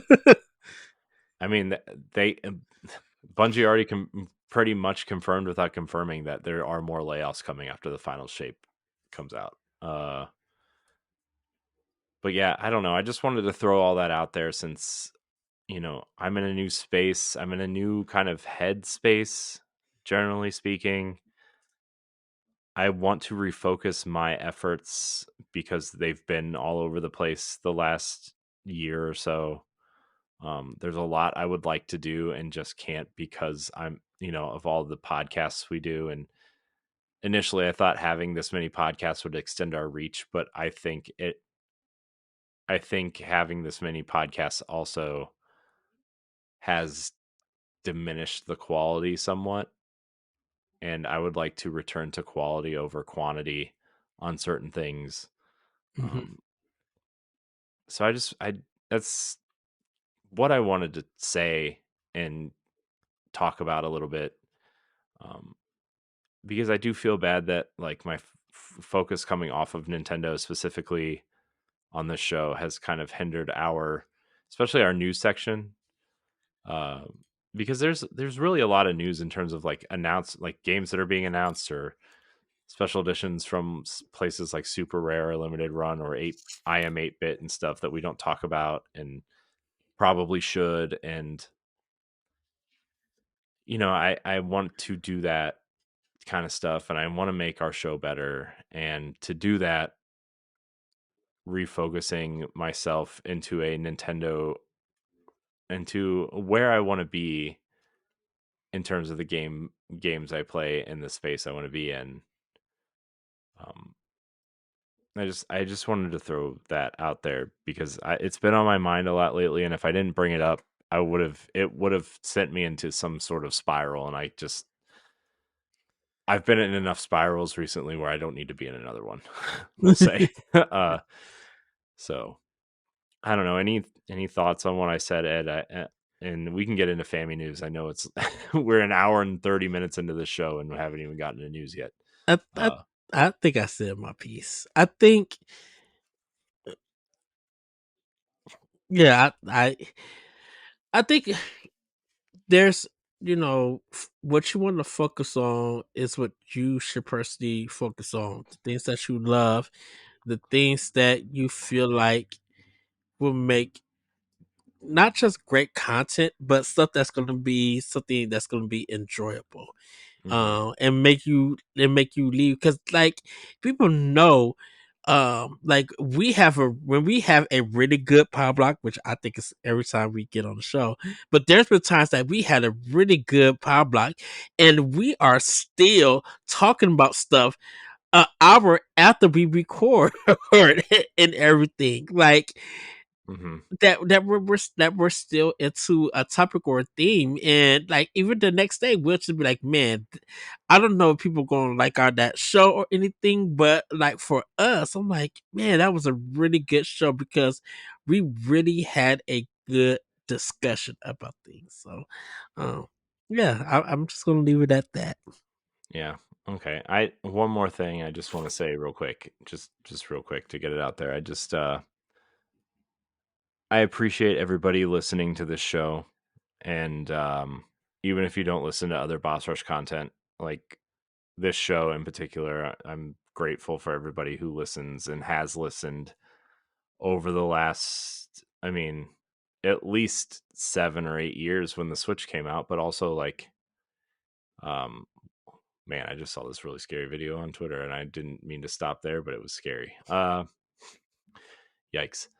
Um, I appreciate everybody who's listened. I mean, like Ed and I have said countless times before, we started this show because of our love of Nintendo. Uh, and it was kind of like the down years of the Wii U and the 3DS when we started. Mm-hmm. But we loved it anyway. And now, obviously, Pow Block grew this brand into something else. And um, I appreciate everybody who's listened and still listens. And I want everybody to know that I am going to, you know, I'm going to do what I want to do in terms of playing games, but also do better by everybody who listens to the show now, past, and future listeners to make this show the best possible show it can possibly be. Because I personally feel like I haven't done that. So that's where I'm at. And I know we spent way too much time on that, and so we can move on. Well, everybody, we are going to move on to Fabby News. Corey, take it away. All right, Ed. Our first story here, not necessarily news, but we are moving. The Switch has officially celebrated its 7th birthday. We are entering year 8 of the Nintendo Switch, Ed. Yes. And it looks like Nintendo has no intentions of slowing down with the Switch, even with reports and rumors and things that, initially I've heard from outside sources or reporting from other sources like Tom Henderson or even people like Jez Corden or Jeff Grubb and people like that of the Switch coming, now coming in 2025, early 2025, which I still think is the target date. But we're entering year 8 and Nintendo wants to keep this thing going. And I want to read this tweet that came out from Nintendo's future outlook kind of business. I don't initially know where this came from. It came from Nintendo themselves, but I don't know if it was like a bit like an earnings call or a business update type thing. But basically, it's Nintendo's future outlook. So the Switch launched on March 3rd, 2017, which was exactly 7 years ago from the day we're recording this. The Switch has been a staple for us, Ed, and this show for 7 years. Mm-hmm. It looks like it's going to continue for at least through 2024, which we kind of expected. Yes. So this graphic here. It's from a tweet from Wario64 that was retweeted from, I think, some sort of Nintendo account. But basically, it says this: Nintendo Switch future outlook. Nintendo Switch will enter its eighth year. New titles will continue to be released. Maintain and expand user engagement with Nintendo Switch, maintaining business momentum. And then it has Nintendo Switch OLED, Nintendo Switch, and Nintendo Switch Lite consoles all listed here. Underneath that are 3 bullet points, which kind of reiterates certain things. Nintendo Switch will be entering its 8th year in March 2024. We will continue to release new titles and content for Nintendo Switch without being bound by the traditional concept of the platform life cycle. Going forward, we would like to continue to see many consumers play Nintendo Switch and maintain our business momentum. These are words from Nintendo, straight from Nintendo. They want people to be engaged with the Switch without being bound by the traditional concept of the platform life cycle. This tells me 2 things, Ed. Nintendo wants to sell the Nintendo Switch as long as they possibly can. Mm-hmm. Yeah. This also tells me the next piece of hardware is iterative and not necessarily a new quote unquote console. It tells me that it's basically from the Xbox One to the Xbox Series console. It's the same platform, it's the same store, it's the same kind of concept. There will be new games that are specific to that platform, but some of the games will be able to be played on both. And that excites me beyond belief, because that basically would confirm certain things like backwards compatibility, digital libraries moving forward, possibly being able to backwards compatible with your full physical library. Also would tell me like accessories and certain things would be like pro controllers and stuff would be able to be used on this next platform. Maybe not Joy-Cons, right? Maybe not Joy-Cons, but also maybe Joy-Cons. We don't know. Uh, but the fact that Nintendo said, uh, specifically the second bullet point, we will continue to release new titles and content for Nintendo Switch without being bound by the traditional concept of the platform life cycle. Also tells me that Nintendo, maybe for the first time ever, is forward thinking from a platform perspective. And this is really exciting as a Switch owner, as someone who had, as a team of people who the Switch has been a staple for us for such a long time. Yeah. Our libraries are huge. I counted my Switch games I have like 350 Switch games. Oh, wow.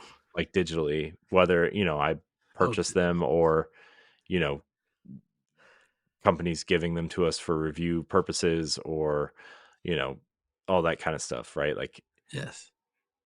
My Switch library is huge. If I lost that, like, my Wii U library sits on my shelf over there, and it fits on one shelf, right? One normal bookshelf that fits 50 DVD cases across one shelf. My Wii U library is one shelf, right? My Switch library would fill that whole bookcase if I had physical copies of everything. Oh, yeah, I believe that. And if I wasn't able to use that moving forward, like that would be upsetting, right? But I've put my trust in a somewhat digital library for Switch, although with everything that happened with that, like the Microsoft scare of like, the um the Xbox is going away and your digital library is like whatever. Not that I believed that, but it did give me that thought of like, oh, maybe I should have physical backups of things, or maybe have somewhat of a physical library, so I'm on the hunt for certain physical things. But that's besides the point. Ed, tell me your thoughts on this future outlook. What excites you? What do you think? So I think this is nothing new. Everybody. And I think it's because of the business meeting or the CEO meetings that Furukawa had, I think in January or February, when the investors and stuff was asking him questions, and he was, giving answers on kind of what they're looking forward to in their plans. So I think this year, definitely with Nintendo still, giving us ports of games and giving us new titles and stuff. I think they're still doing that. We want to make sure that we are planning things and releases things at the right time when games are ready. Mm-hmm. We had had 7 years of success, and throughout those 7 years of success, we have learned so much. So with all that knowledge, this is how we could keep that momentum going until we're ready to announce our next system. When we are able to have games and new partnerships and stuff, ready to support the next console. Um, I'm I'm excited about this. I think it kind of gives a little bit relief that's the next Nintendo console talk could start dying down and not be a focus for attention for people to get clicks and stuff. Um like I think it's just good knowing that Nintendo does have a plan and does have a strategy of releasing games for the system for another year or a couple of months and Mm-hmm. stuff. Because I think what's going to happen is that if Nintendo really got a hold on some amazing not whirlwind, some amazing mind blowing graphics, Mm-hmm. ev- I think the of course the Nintendo fans are going to be looking at it, and I think everybody else on the outside going to be like, well, we experienced this a long time ago, and da da this da that. I'm like, but you didn't pay Did you attention. play Final Fantasy Remake in your car on the way to vacation? Right. Right. And I think the thing is like, well, yes, that is true. But did you pay attention? Not even so much pay attention. Do you see what Nintendo is doing with something that other companies should have or could have been doing, and it's getting talk? Once again, when Nintendo does something that someone else previously does, when the talk about that stuff is continuing on, that's somewhat good success for Nintendo because they got the eyes on them. And I think just with Switch alone and what they planning on, they're keeping people's eyes on what they're doing, which is Mhm. good business because once it comes out, then it's gonna be like, okay, not so much fight or flight, but it's gonna be like, oh, let's talk about games. Mhm. This is what Nintendo is all doing. And like once again, Nintendo could take the focus away from Microsoft and Sony. That's gonna be the thing that's gonna have people talking about more of Nintendo in a certain way, and their games have been doing it. I think we're probably getting another Fire Emblem Three Houses or I style hope so. game. I think of course we're gonna get some remix, but I think some of the franchises that haven't had a chance to get like a remake or a comeback or you know really get their chance to shine and stuff, or even sequels are going to make a comeback because Nintendo knows that as long as we keep supporting our console and giving gamers enjoyment and fun with our software, we are in a good spot. Mhm. And yeah, stuff is going to be under wraps, but if we could do that, that means it's a good thing for us. Hey, Nintendo did it with Smash Brothers Ultimate with that silent trainer, and look how much people were putting music to it and how much that marketing built up and went everywhere because Nintendo was like, we don't have to put much effort or money into it. We'll let everybody else do their own thing and market for us. Mhm. That's brilliant. Yeah.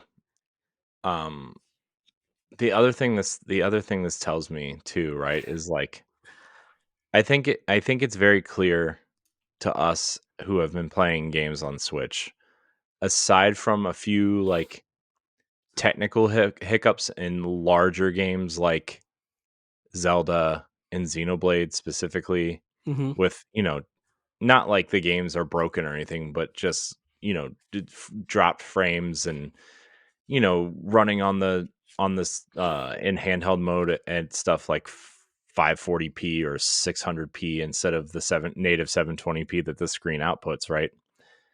um Nintendo doesn't need the power to make these games, right? They don't need it. Mario Odyssey runs at 1080p 60 frames a second with Hmm. no problem whatsoever.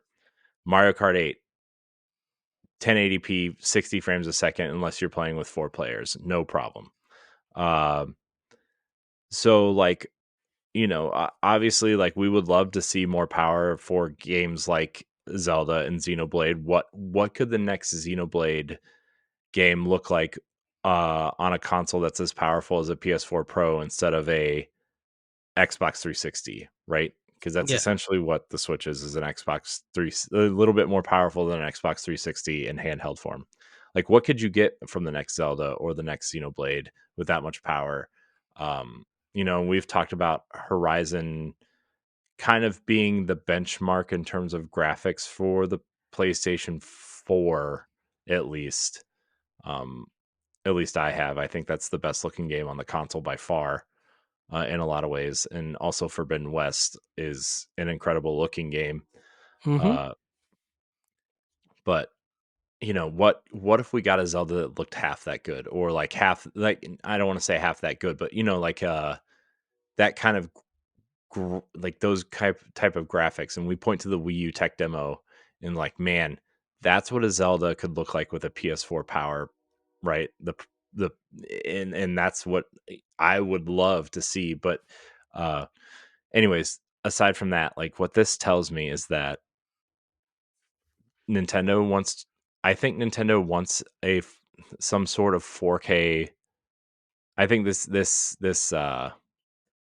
leadership team, this regime wants some sort of 4K box for people to play 4K games on a TV, and they want more power to appease third parties so that they can have, because Nintendo has this regime has been very much active for third party support, as opposed to Iwata and Reggie, and try to have their own games do the talking, which is fine. Nintendo's always been that way.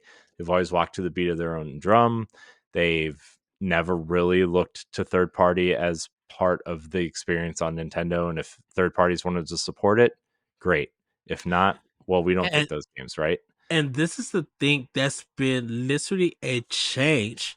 And I might do Yeah. this as a expansion pass, but at this point in time, third party need Nintendo badly. Well, I don't At think this point in time, that's a they need little exaggerated. no They need a whole new business the thing structure. the thing about it is third party right now needs Nintendo badly because doing like I I said, wouldn't I say Nintendo specifically. I think these major AAA games need to be on as many platforms as they it's possibly but technically can be. that's the problem. They are on the powerful systems and they're not doing what they need to do to keep people employed at those companies. So at this point in time, with Well, all that's a of this whole news, different conversation. that's yeah, it is a whole different conversation. But if your AAA is not doing things, is not doing numbers, and you're not on a Nintendo console, even with an original IP where it's gonna keep you somehow in the black, then you need to shift your business. At this point in time, Nintendo is winning. And that's why I said I kind of want to make this as an expansion pass because I don't want to get off the Mhm. topic. But I think right now, personally, and I was just thinking this at work, and I might have to write it. But I think third party need Nintendo badly. You have at this point in time, you may not have a choice. Yes, you can still make your AAA games, but you may have to do the Square Enix route where you're making small games, and hopefully you're doing 1.5 million or whatever, and it's going to keep your company in the black where you don't have to let people go. Because right now, your strategy of putting it on every platform and all of this stuff, that's not working. You put your big cinematic game on three powerful platforms and even Steam Deck, and it's not doing you numbers. It's not doing the stuff. So Well, that's you may just have to. just just to play on that point real quick, right? Like, I agree with some of the things you're saying. I disagree with some of the things you're saying. But you look at something like, what are the two biggest games in the past 2 months? Pow World, a $30 experience, right? Mm-hmm. Not the most AAA quality looking game. It's very I would kind of compare it somewhere between Breath of the Wild and Fortnite in terms of graphical fidelity of what I'm seeing of that game. Um, Excuse me. and Helldivers, a $40 experience, Yeah. right? These aren't AAA games. And then you see something like Justice League, or not Justice League, Suicide Squad, So Kill the Justice League, right? Which is, you know, they spent a lot of money on that game, 9 years of development, a lot of money spent on this game, and there's less than 500 concurrents on Steam, right? And not that Steam concurrents are everything, but it definitely tells you something. And it's not doing very well on consoles at the moment either, from what I've been hearing. Uh, I would, I think, again, I think the game looks better than people are saying it is, but also it has the same problem that the Avengers game had, where like people don't want a superhero live service game of established characters. They want to be able to. The reason why games like Destiny and The Division and Fortnite to an extent work, right, is because you are creating your own character, you're creating your own experience. You in Fortnite, like you're getting skins that you can apply to your character and you can swap them out, right? That's the big thing for them. But like you're creating your own experience, right? Whereas you go into something like Suicide Squad, you are one of 4 predetermined characters already. And Avengers, like, oh, I'm Captain America, but you know, I'm Captain America, so I guess I'll get a new shield next loot box or whatever. And so it's like a combination of like chasing trends and trying to be the next big thing, and companies wasting money on trying to chase these trends, along with the cinematic experience of motion capture and visual fidelity and textures, and spending a year and a half on a boss fight that you'll see for maybe 12 minutes in its entirety, right? Like there's that story that came out about Final Fantasy 16 where one of the icon battles was like one team spent a year and a half developing that boss battle, and it was like what, 12 to 15 minutes you saw that. And like that's a lot. And granted, I like Final Fantasy 16. I would like to finish it at some point this year. I like it. I think it's cool. But like, man, you see that, and then you see what Nintendo spent on something like Xenoblade Chronicles 3, and how many more copies Xenoblade Chronicles 3 sold, at least within initially, right? I don't know what the numbers are now, but like comparatively within the first couple months, like Xenoblade Chronicles 3 outsold Final Fantasy 16. And that's crazy, because Xenoblade Chronicles, like, from a I would say from a mass audience perspective, is nowhere near as big of a brand as Final Fantasy is. you know Right. And I think that speaks to two things, right? One, like, I think a track record of negatively received Final Fantasies, in terms of the 13 trilogy and 15 and a bunch of weird spin-offs, whether you like them or not. I liked 13. I finished 16 or 15, and I really liked 15. Um so maybe I'm not the one to listen to, but like maybe that contributed to it. Maybe the financial factor, maybe it's only on one platform instead of 3, has something to do with it. But like Xenoblade is on one platform, you know. Xenoblade Chronicles 3 did a ton of like it did a huge amount of numbers, and I think that's going back to, like, you're looking at Nintendo's next console and them being iterative. Like if you have a sequel to Xenoblade, like Xenoblade Chronicles 4, like even if it's not a direct sequel, but it touches on the events of these other games, right? Like you want to be able to still sell these, the definitive edition of 1, and maybe a game of the year edition or upgraded edition of 2 when it comes out, or like a definitive edition of 3 on the next console that has all the DLC or something, right? You're going to be able to want to sell these experiences, which I think is Nintendo's next step, by the way, and we can talk about that later. But like, what's lacking from Nintendo's library that every other company sells is a At game of the this, year edition at with all. Just goodness. listen real Yeah. quick. A definitive edition, a game of the year edition, a gold edition, all those types of games are missing from the Switch library. So I want everybody to pay attention when the next console comes out in a year and see what types of definitive editions Nintendo sells. Are they going to sell a Super Smash Bros. Ultimate Definitive Edition with all of the characters on the cart? And, the DLC characters aren't on the cart, obviously. Right. All the levels aren't on the cart. All the music is on the cart. Are they going to sell a definitive edition of that? Are they going to sell a definitive edition of Mario Kart 8? Are they going to sell, Xenoblade Chronicles 2 and 3 definitive editions with Torna and that DLC? I think they are.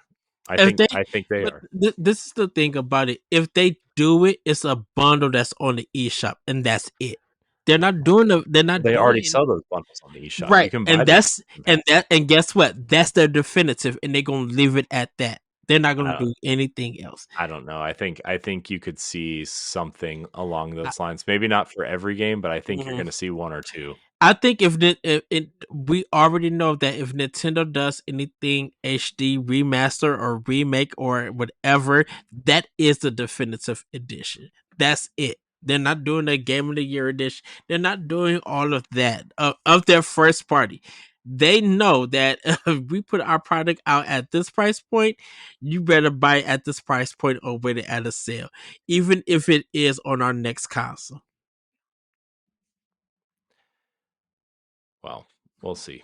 Anyways, just to kind of wrap this topic up, I think back to my point, actually, I guess, is I think Nintendo's third party efforts are becoming, they are being more proactive about third party support.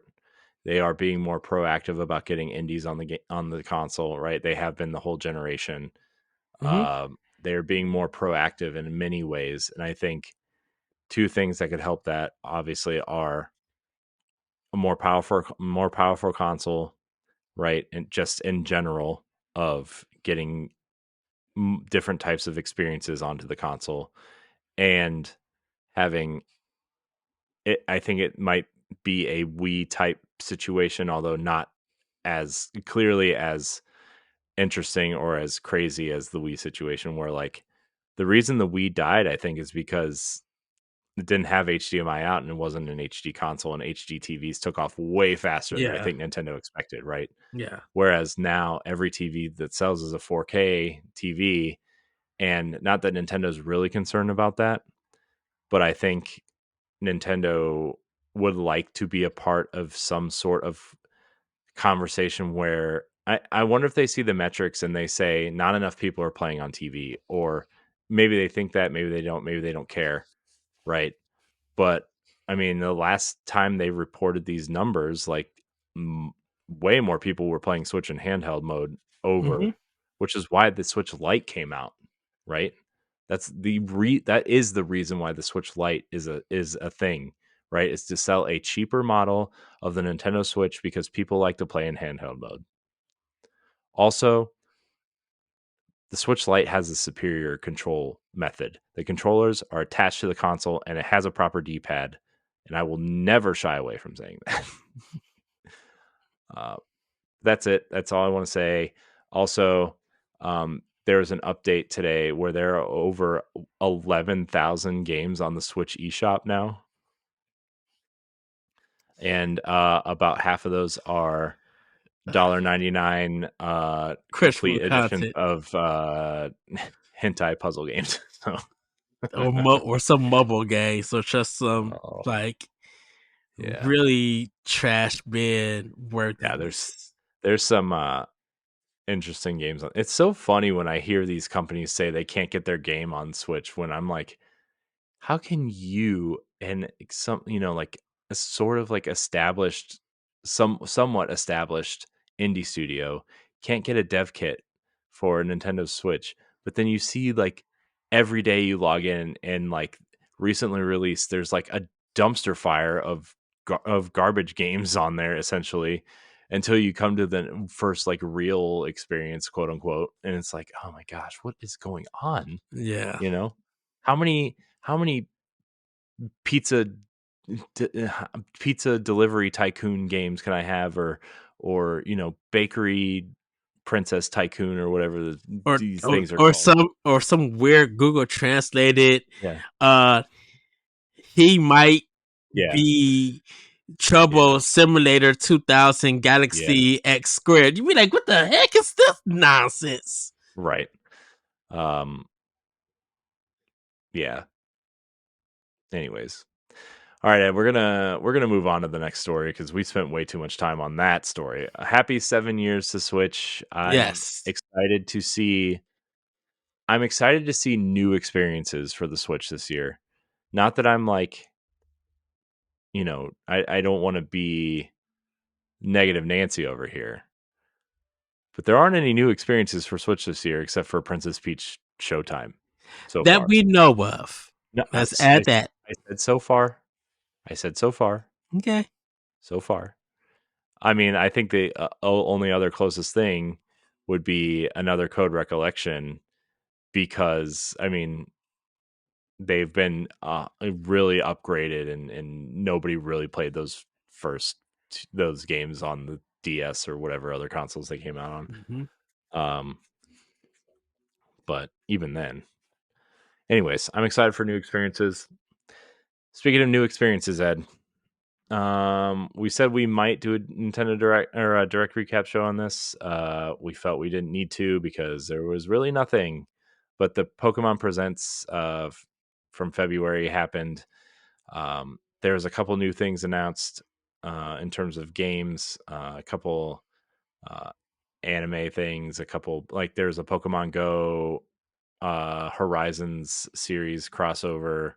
Uh, the Pokemon show, Pokemon Horizons, not Horizon, the Yeah. PlayStation. Uh, they're updating Pokemon Sleep, but there are two things I want to point out here, Ed. There is the mobile Pokemon trading card game app coming, That looks really nice. which I mean, I'm shocked this has not been a thing, right? Mm-hmm. I'm shocked. Every card, every card is going to have a QR code on the back now. You watch that you can scan into this app if you buy physical cards. Yeah. There was some Pokemon Unite updates, which totally forgot Pokemon Unite was a game that came out. But also the major addition here, which I think a lot of people think it's going to be the first cross-gen game for Nintendo, is Pokemon Legends ZA, which Pokemon Legends. This upcoming Legends Arceus style game will be heading our way at some point in 2025, with all the action taking place in Lumiose City, Mm-hmm. which you might remember from Pokemon X and Y, which I think a lot of people think X and Y were like the last great Pokemon games, not just good but great Pokemon games. They also were the only ones that got direct sequels with X and Y 2, right? Or the No, Black first and White. Black and the White was first. first. Oh, was it? Yeah. Black and White got the You're right. sequel with Black You're White. right. X and Y didn't. I don't know. I don't think X and Y got direct sequels. Maybe they got something. I don't know. I'm not a Pokemon person. Somebody correct me. Somebody help me. Um, but fittingly, Mega Evolutions also look to be making a comeback for this one. I don't know much about X and Y at all. Mm-hmm. Pokemon X and Y. I don't know what Lumio City is from this trailer. It looks like some sort of digital kind of weird city. Uh, do you have any idea what this is? But It's it, it's it's been a long time with X and Y. I do remember owning. I mean, I still own those games, but I just never beat it. yeah. Um, and stuff. I I think this is going to be like taking kind of place in a modern age, like a further along from X and Y and everything. Um, and I just want to say this, everybody, before we get for Corey, you say more. Um, the reason why this game is coming out in next year is not because of Game Freak doing their development. Game Freak still have their own game that they're putting on other platforms or they're putting on PlayStation. So I think they want to get that development done and out the way before they get back into Pokemon. I don't know how big Game Freak is, but I know a lot of them are focusing on their own game. So once their game get released, I think what's gonna happen is Pokemon's not gonna get delayed, but I think it's gonna come out a little bit fall in the fall and stuff. I don't think it's gonna be if Switch 2 does come out in March, I don't think it's going to be compatible um with that game Mm-hmm.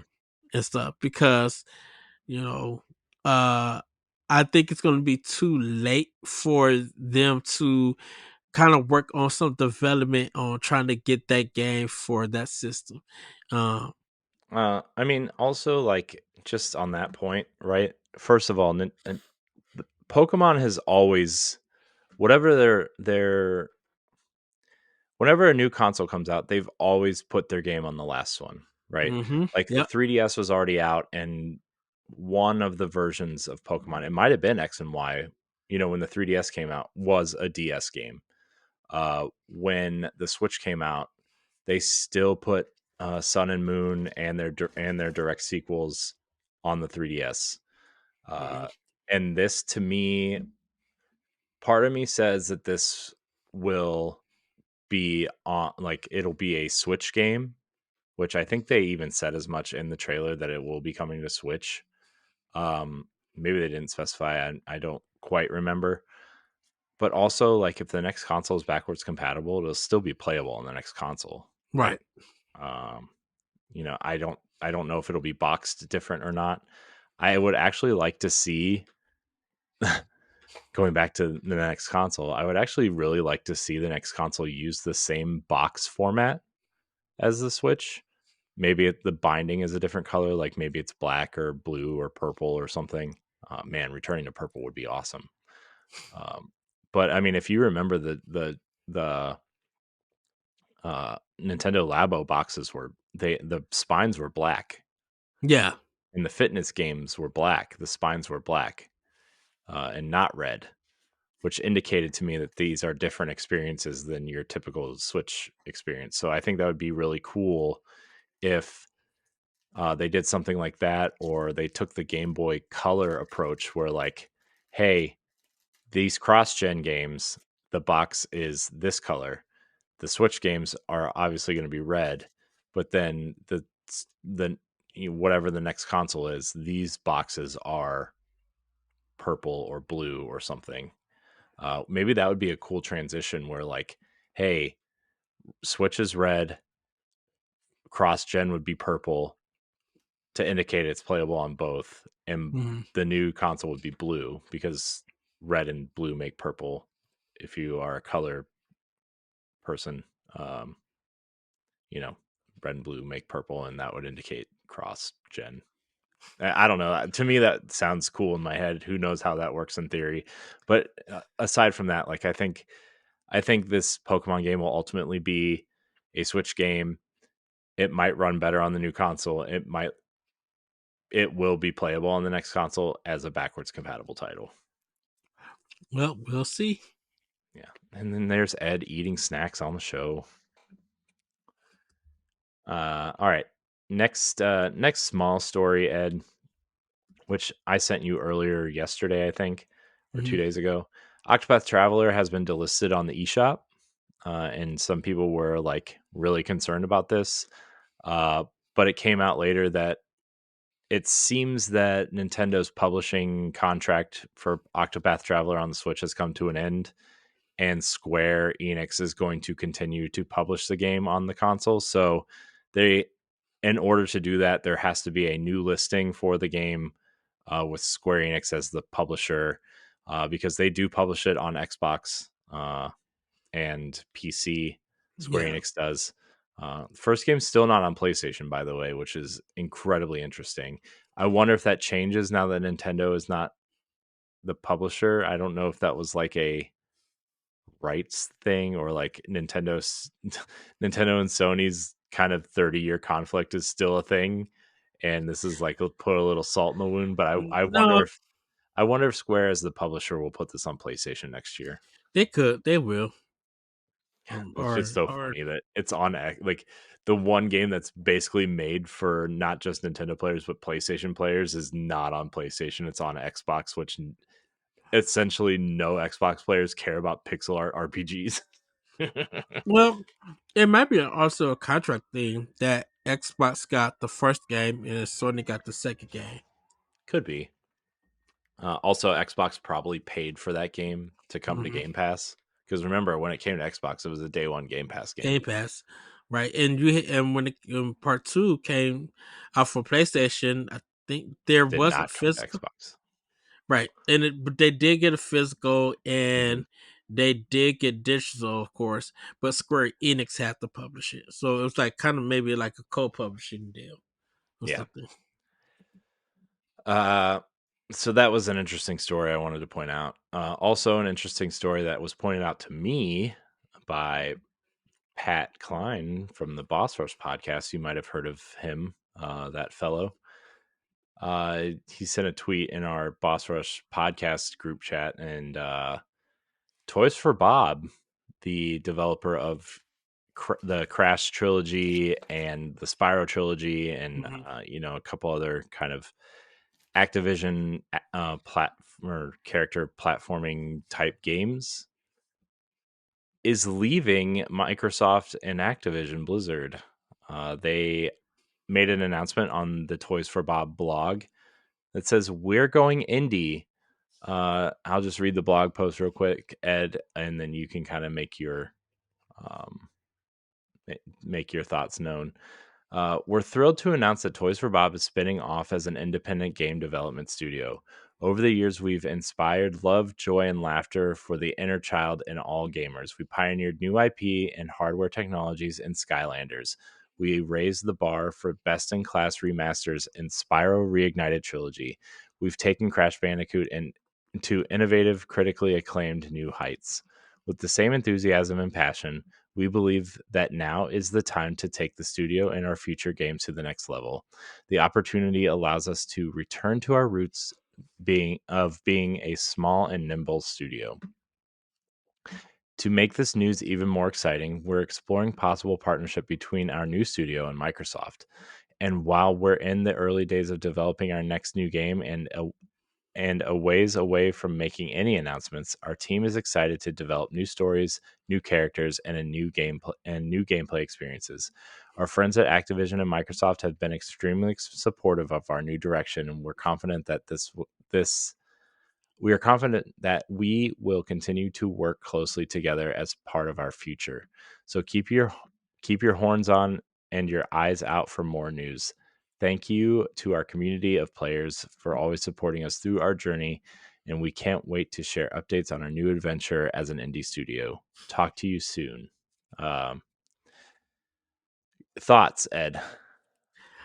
So I was talking to Luke Lore about this from XCP because he made that post before I got, because this has been like late at night on Friday when this news came out. And I pretty much told him, I was just like, I think Toys for Bob was tired of making Call of Duty.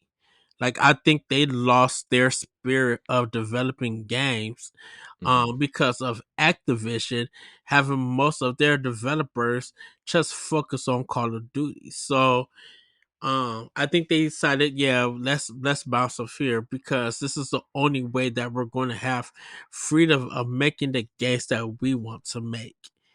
You know, I think if you look at it, they're kind of like on the same line as Platonic in a sense. Where they all worked at Rare, they all was doing something, but then they left. And then as time went by, they ended up forming Platonic because they missed making the games that they used to make back in the day. what they were known for. So I think with Toys for Bob, they want to make games again that they're known for. Definitely family friendly games without having the judgment or interference of a big publisher telling them what they should be doing and what they will be doing. Mm-hmm. So yeah, I mean, my opinion is not far from that. They said keep your horns on, which tells me they're probably working on a Spyro 4 similar to Crash 4. Also, I think they probably wanted to make this decision because right, they were working on Call of Duty, but after that last Call of Duty released, there were some layoffs at Toys for Bob. yeah. And I think that was probably the straw that broke the camel's back, even though Microsoft purchased them. Also, I think they may have gotten hit by this latest round of Activision Blizzard layoffs earlier this year, right? The 1,900 or so Xbox/Activision employees that got axed. So I think they probably want to avoid, obviously, like a corporate slash shareholder type overlord company of like, hey, if we don't meet these numbers, then we have to lay people off or whatever. And so I think this is ultimately good for a studio like Toys for Bob. My concern, on the other hand, is that if they do end up making new IP and they don't sell, what happens to the studio, right? Does somebody try to pick them up? Will they, like, and I don't want to sound like a pessimist because I want them to succeed. I think I think a lot of people like this studio because they are small and they're able to do certain things like Spyro and Crash, right? I hope whatever they do next makes them a lot of money so they can continue to make more games. I hope Yeah. I hope that the worst doesn't happen because that's also another thing that was good about Microsoft and Activision is that even though they were owned by these massive corporate entities, essentially they had the studio had a lot of life in it, and it would be able to survive as either a support studio or even going into a creative way with Microsoft seeming to let studios do what they want, right? So um, there's pros and cons to each side. I want Toys for Bob to succeed, and if this is the best way they feel they can succeed, I am pulling for them, and I'm excited to see what they do. Yeah. Oh boy, this is a beefy episode, Ed. Our next story. Speaking of companies leaving, Saber Interactive is leaving the Embracer Group.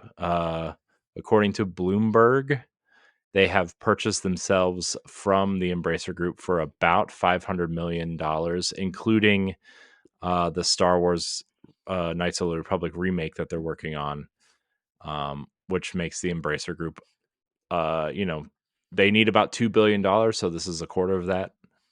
Also, Embracer Group is also selling Gearbox, the Borderlands creators, to someone. They are not buying themselves. They have not announced who, but I think the easy guess would be 2K, since 2K publishes their games and Borderlands is their biggest franchise. So that would be my guess.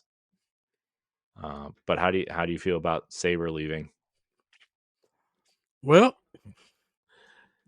they were just like, shoot, y'all closing other studios. You ain't gonna about to close us. Let's pay ourselves out. Deuces, we out. Yeah. Go make that money back. Yeah. And I think Saber also has that the way they operate, right? They do a lot of remasters and porting. And I think those types of contracts have made them a pretty stable studio. And I think that's why they were able to do that. They ported The Witcher to Switch, by the way, in case anybody wants to know a Switch project that they've done. They also did Hob Definitive Edition, I think, at some point. And I know Panic Button ported it to Switch, but I think Saber maybe developed it. I'm not 100% sure. But they've done a lot of things, and I hope they succeed as well. Yeah, they will. They have a satellite office in Florida, I think. So even though I think the company started as a Russian developer, but they've since moved out of that situation, and they have a satellite in Florida, and hopefully they succeed. Mm-hmm. All right. This last story here, Ed. It seems that Nintendo, and this is from a Steven Totillo tweet, Nintendo is suing the creators of popular Switch emulator Yuzu, saying that their tech illegally circumvents Nintendo's software encryption and facilitates piracy, seeking damages for alleged violations and a shutdown of the emulator. So, Ed, I know you have a lot of thoughts on this, so I'm going to get my thoughts in quickly and let you do your Ed thing. Okay. Yes. I think emulation in terms of video game preservation and getting especially games that aren't readily or easily available, right? I think emulation is a good thing overall. I also know that creating an emulator is not illegal. It's the distribution of ROMs that is illegal. But where this gets muddy for me is that this is an emulator of a currently on the market console with easy to access software, and I think that is where I don't like this, where like the Switch is Nintendo's main platform right now, and it will be for it'll be a platform for Nintendo for at least the next 2 years, right? Mm-hmm. Even if the next console comes out, this platform's still going to get some sort of support. So this emulator really does violate this, and I think there's somewhere in either this story from Steven Totillo or another story where or Tears of the Kingdom was downloaded on this emulator over 1 million times. Yeah, which is like Nintendo before the sells it for game even came $70. out. Yeah, and so if Nintendo sells Zelda for $70, that's $70 million, and Nintendo's missing out on like. And I know in the grand scheme of things, people roll their eyes and say Nintendo doesn't need the $70 million, but this is it. What if a company that put their game out on Switch, really excited to get their game out there, had over 1 million downloads of the game and didn't see that $70 million or $60 million or $40 million because they sold 1 million it was played 1 million times without people paying for it. That studio could close down, and so it's about that. It's more about that than actually emulating. So for me, having an emulator for the Switch, and we know people that use emulation for Switch games, right? And I don't support it. People can do whatever they want. If they get caught, they'll be in trouble, not me. But I don't support emulation of current consoles. And that's kind of all I have to say. Okay. For all you people who are rooting against Nintendo in this, stop it. It's the same people who are complaining about layoffs in the industry. So right. Stop it. They are taking a side. They are doing something illegal, and they're not supposed to. That's Nintendo's IP. Nintendo and their employees that Nintendo pays to make these games are a business who are trying to recoup that money and so they can keep their business going and be able to pay people. they are doing something completely illegal to somebody else's IP and trying to make money off of it if they're trying to sell it or anything. Second of all, these mugs was on Discord giving Nintendo receipts and evidence to Mm-hmm. use for this case. Mm-hmm. So why would you say, well, Nintendo deserves it and all? Nintendo does not deserve this. You mad or somebody mad because Nintendo did something, or it might be something Smash related. You still upset about that, and so now you think that Nintendo deserves this. No, there are people who are the one guy who went to jail and he has to pay back Nintendo all that money. They just did a report on him and he's saying that he is struggling. Well, shouldn't have done what you did. Right. So it's so saying that Nintendo deserves this, they didn't do anything. Nintendo has made a system, they make games, you go out and you purchase them the legal way to play them and everything. You stealing it, or you rooting for this company who made this emulator for people to download stuff and steal these games. No, good and well, Nintendo does not play. You're not supposed to be messing with Nintendo stuff at all. You're not supposed to be messing with any company IP. So get it online the day the story broke, and people saying that, well, this is what Nintendo deserves. No, they don't. And why would they deserve it? What have Nintendo done to double cross you to feel like they deserve this? Yeah, it seems like anybody who's successful, people, and to me, it's like when companies become successful, or these companies are become, larger than people want them to be, or Mhm. whatever, right? Because it was just announced that Nintendo was, we didn't cover it here, but Nintendo, maybe we covered it last week. Nintendo is the richest company in Japan Mhm. with $11 billion in Dollars in cash. cash. And that doesn't include any kind of liquidated, any assets that could be liquidated at some point, or property, or whatever, right? That kind of thing. Right. uh, I think when people hear stuff like that, they automatically trigger something to say this company is big and successful, we need to take them down, regardless of who it is. Could be Nintendo, could be Disney's another big one, Apple, whatever. We have to find a way to take them down because they're this massive corporation, and we gotta do something to stick it to the man, right? And Right. that's what this emulator is, and why people are sticking to the side of the emulation company, right?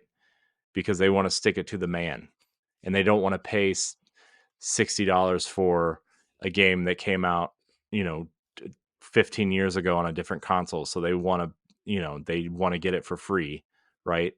And I think the way Nintendo releases remasters or remakes or ports or whatever, Yeah. you know, okay, yeah, some of them, sure, whatever, right? Like, I think Donkey Kong Country Tropical Freeze, you could point at that and say it was $50 on the Wii U, it's $60 on the Switch. Why is that? And you could argue that the Funky Kong mode is not enough to warrant that extra $10. Or, when it became a Nintendo Select on the Wii U, it was $20 and it was still for sale for $20 and $60 on the Switch, right? But like, nobody bought a Wii U. So yeah, they're going to sell it for $60 to make up the Mhm. cost. Um, and anything else that has come out since then, right? They like the Super Mario 3D World, I think, is a good example of, like, it was $60 on the Wii U, it's $60 on the Switch. The Switch version has the entirety of Bowser's Fury, which is a 4 to 6 hour experience of a new style of Mario. This kind of open world concept, this new kind of game essentially that comes with it. Are you going to argue that? I guess you could. Whatever. A Metroid Prime remastered, $40. Pikmin 3 Deluxe came with all the DLC and the multiplayer stuff and new multiplayer stuff. Mario Kart 8 got that new battle mode. That was 60. There's all these things that people point to and complain about and whatever. Here's the problem for those who are complaining about Wii U ports or whatever, or even GameCube ports. You didn't buy those consoles. You didn't buy them. So what does it matter? You just want to stick it to the man and you want everything for free and you feel entitled to play these things even if you can't afford them, right? You can afford them. You choose not to afford them. That's the problem. You don't have to play everything all the time. Also, if you can't afford it, that doesn't mean you're allowed to play it, right? You borrow it from a friend, you go rent it, you do whatever, or you buy it. That's and I can't support people emulating current consoles. I can't. I can't. If you're going to emulate, okay, fine. Do it on your own time. But then don't make a big deal when those people get caught with emulation and having software that affects other people's IP or IP hardware, and don't think that hardware company is has a right to go after them. Because what's going to happen is that Nintendo going to put them out of business, or Yuzu is going to try to do something to sell them. Because my thing is this: if y'all so happy that Nintendo is it's getting it stuck to the man and all of this stuff, and y'all putting money in their lawyer fund, what was they doing? What was Yuzu doing? Giving y'all the tools to do emulation and not making no money off of it. Yeah. I'm just tired of everybody thinking they deserve everything to be handed to them for free, or they deserve to have everything even if they don't pay for it, right? I mean, it's annoying. It's annoying. My thing is this: how in the heck are you able to get the hardware to do this, but then don't have money to get the software to support on that hardware? That doesn't make no sense at all. Yeah. Let's spend $1,500 to $2,000 on this gaming rig PC, but then we think we deserve every game for free because we spent all of our money on this gaming PC or this, emulation piece of handheld hardware that we're going to take with us, or these like popular emulation machines. Now granted, NES, Super NES, classic games, whatever, go ahead. There's a lot of games that are not easily accessible, right? But I mean, generally not easily accessible. Mm-hmm. With these subscription models on all the platforms now and these collections, you could obviously make an argument, right, that they are easily accessible. Most of these games are easily accessible now. But I'm just going to say, for the sake of, go ahead, do your little, Mr. project, do your little Raspberry Pi project, put an HDMI cord on it, play your games, whatever, fine. But when these consoles are the current consoles, right? And I know I'm talking in circles now, and this is where I'm going to leave my thought. It's hindering the experience for everyone, whether you think it is or not, because if Tears of the Kingdom was emulated over 1 million times, right? That's you could potentially say that for every single game, not just that Nintendo puts out, but these other companies who are putting Switch games out. You could say that. And some of these studios are going to close because people emulated their game and didn't buy the game. Mm-hmm. Some of these companies are going to stop supporting consoles that you or platforms that you play on because they didn't make those sales numbers even though people are playing them. And this This is was the big complaint with like the used game market too, although less of an extent now because everybody has their digital library. But like there was some stat out there that um it was a Quantic Dream game, not Beyond Two Souls, not Detroit. It was it might have been Heavy Rain. It might have been Heavy Rain. mhm. I think it was Heavy Rain, where something like they saw sales for like 1.2 million copies of the game, but due to trophy data and updates, game updates and whatever, and this doesn't really have a lot to do with emulation. This is more of the used game market, but you can almost apply the same logic here in terms of sales numbers. Something like 3.5 million people played the game, right? And that was always the big complaint in the used game market, is that the companies weren't making any money off of used games. And now, like, even you could apply that to emulation too, where like these companies aren't seeing any money off of these emulated games, and it's hurting the industry. And Well, it's I'm not saying the recent layoffs are because of this emulation stuff. emulation, but it doesn't help that that emulation exists, and maybe a couple thousand of the versions of these games were emulated at some Well, point. and the thing about it is that these games would end up getting spoiled for people who have been anticipating it, and so you just throw it. People do not care if they throw anything spoilerific on social media. If Hmm. even if the game is not out yet, that happened with um uh it happened with Zelda, it happened with The Last of Us Part 2, that It people happened just with I know for a fact it happened with Mario Wonder because I know somebody who was playing it a week or two before it even came out. right, and it's just We like, both know someone that did that. I'm not going to say who, but I know that person doesn't listen to this podcast, but it'll get back to this person. But Mario RPG, same thing. Metroid Dread, same thing. I mean, it really it's really annoying, and just because you can do it doesn't mean you should do it. I think you should support the games and right. play it on the platform it was meant to play on. I don't care if you want to play it with 60 frames a second, flawless, whatever. Okay, I don't care that you want to do that. That is not the platform it was made for. Um, and this is coming from somebody who owns platforms that I can play a lot of these games. The Witcher is one, right? I could totally play it on my Xbox Series X or on PC or on PlayStation, right? With the Right. free upgrades to the Series X and PlayStation 5 versions. Totally play it there.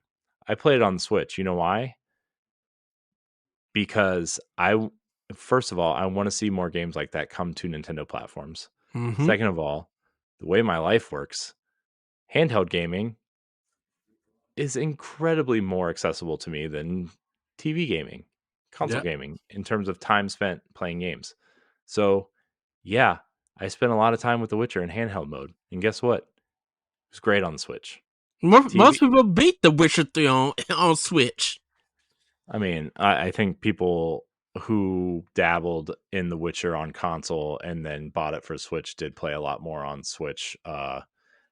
I would say the majority of the game was beaten on PC, but that's a different conversation again. Shoot.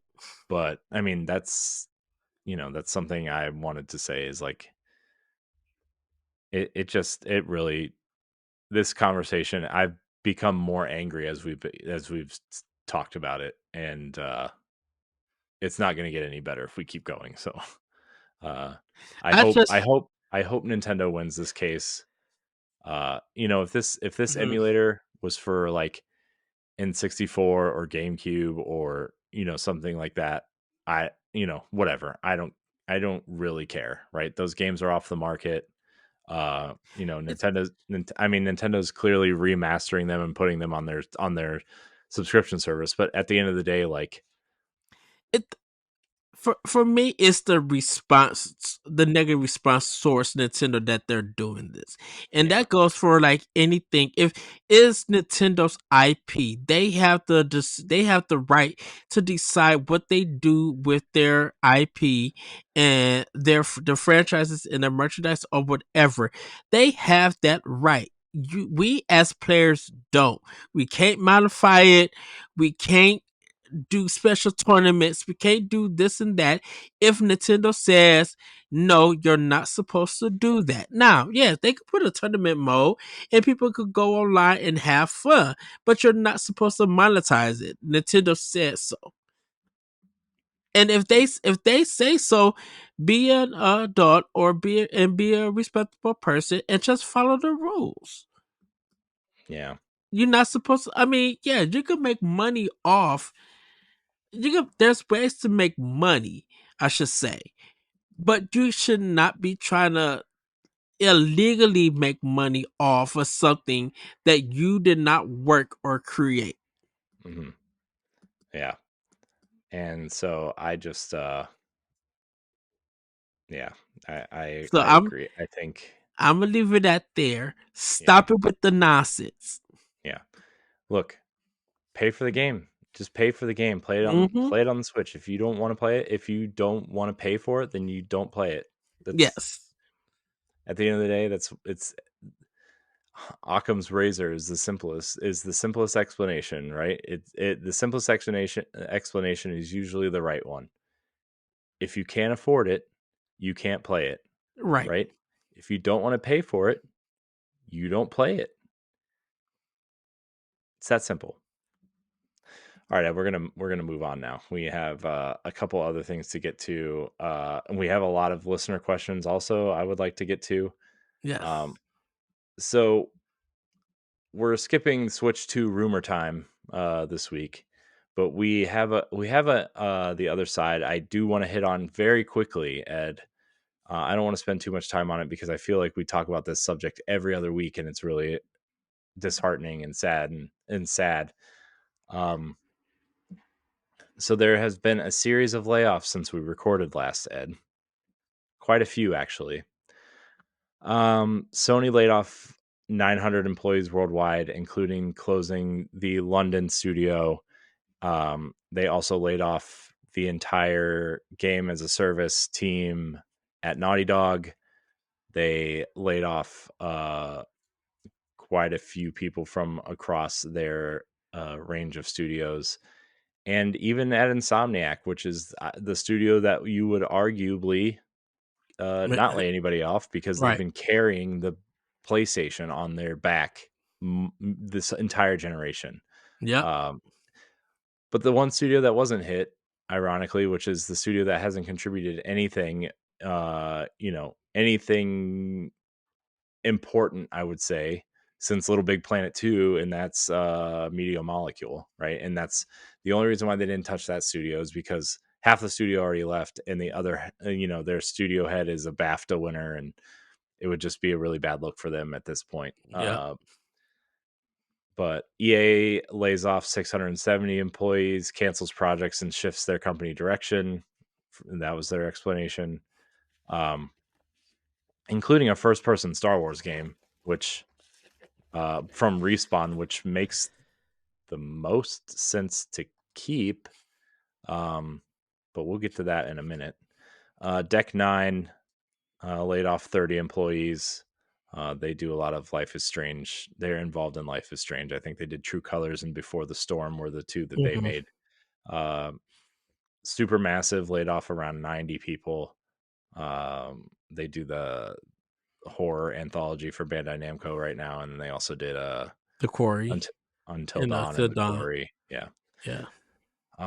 And so far we are about 63-ish days into the new year, I think, by my math. And there have been 8,100 reported layoffs this year already in the games industry.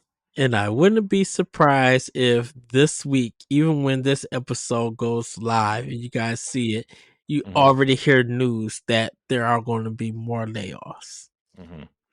And so it's just it's a tough time for the games industry. And this is something we can talk about on an expansion pass, Ed. I would write this down.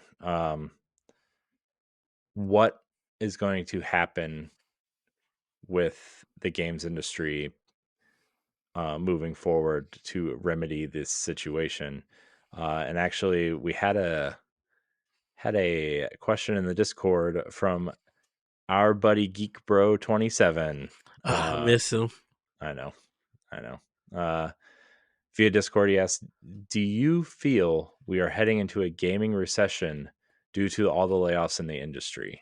And I kind of want to position the other side through this question. So no, we're not hitting a recession, because the thing about it is that a lot of these layoffs are hitting the Western markets. They're not hitting the Eastern markets. Like, I haven't heard Square Enix laying off folks. I mean, they have closed some of the studios and moved people to different places, but there haven't been a mass layoff. Japanese work culture, though, is also much different from Much the different. American work culture, And, right? and the thing about it is that Sony pretty much don't really have a Japanese side studios for PlayStation, because they rely their business on Naughty Dog and Insomniac, and surprisingly sometimes Sucker Punch when the game comes out. Anything else outside of that, Sony don't care. Sony does not care and everything. Microsoft is one of the biggest companies out there that got tons of people. They laid off people even though they made record profits and stuff.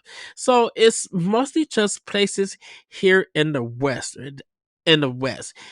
There's not so much as a recession. What's probably end up going to happen is that you're going to start seeing smaller studios uh and more independent games pop up and stuff, and what's going to end up happening is that if those games end up, once again, because this has happened during the Switch lifespan, probably a couple years ago, when Andy was running stuff and making a lot of companies money, third party was in trouble because nobody was focused on third party or talking about them or anything.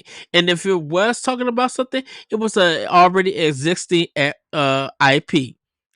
Call of Duty could sell whatever it sells every year. No one is talking about it. But Hades? Oh, there's conversation about Hades. Untitled Goose Game? Oh, there's talk about Untitled Goose Games. There's memes. There's stuff. We brought it up earlier in the episode where the two biggest games are a $30 and $40 experience and not a $70 experience that you poured, $300 or $400 million into. That's based on a license that you, not even if you made your money back, you have to pay the licensing fee and the percentage that the license holders require. And I mean, the big one right now that I'm kind of circling, well, two actually, and one of them was successful, is Spider-Man 2 and Suicide Squad. Yeah. I mean, I don't know if anybody looked at the numbers for when that big Insomniac leak happened. I really kind of actively avoided the projects that they're working on because I think that's disrespectful to them. But I think there was a lot of Sony financial things in there that were really interesting. And it's really sad that Insomniac is kind of locked into they're like a Marvel machine for the next decade and a half. But you look at something like Spider-Man 2 that is incredibly successful and will continue to be successful. And what was it? The profit margin on that game in terms of units sold was something like, it was a little under $300 million, which is okay, right? I mean, that game cost $312 million to make. The marketing on that game was probably $100 million or more. Mm-hmm. So that's what that was, right? But then like the licensing fee they had to pay to Marvel was like $100 million. And then Marvel also gets a rip off of every game that was sold, right? Right.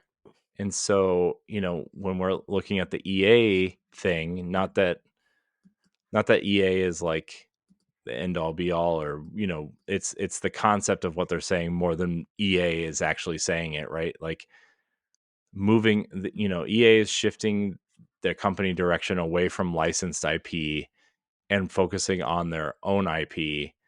And they canceled a, a hefty amount of projects, a couple that we knew about, a couple that were rumored, and then a couple that weren't even announced, which affected these 670 people.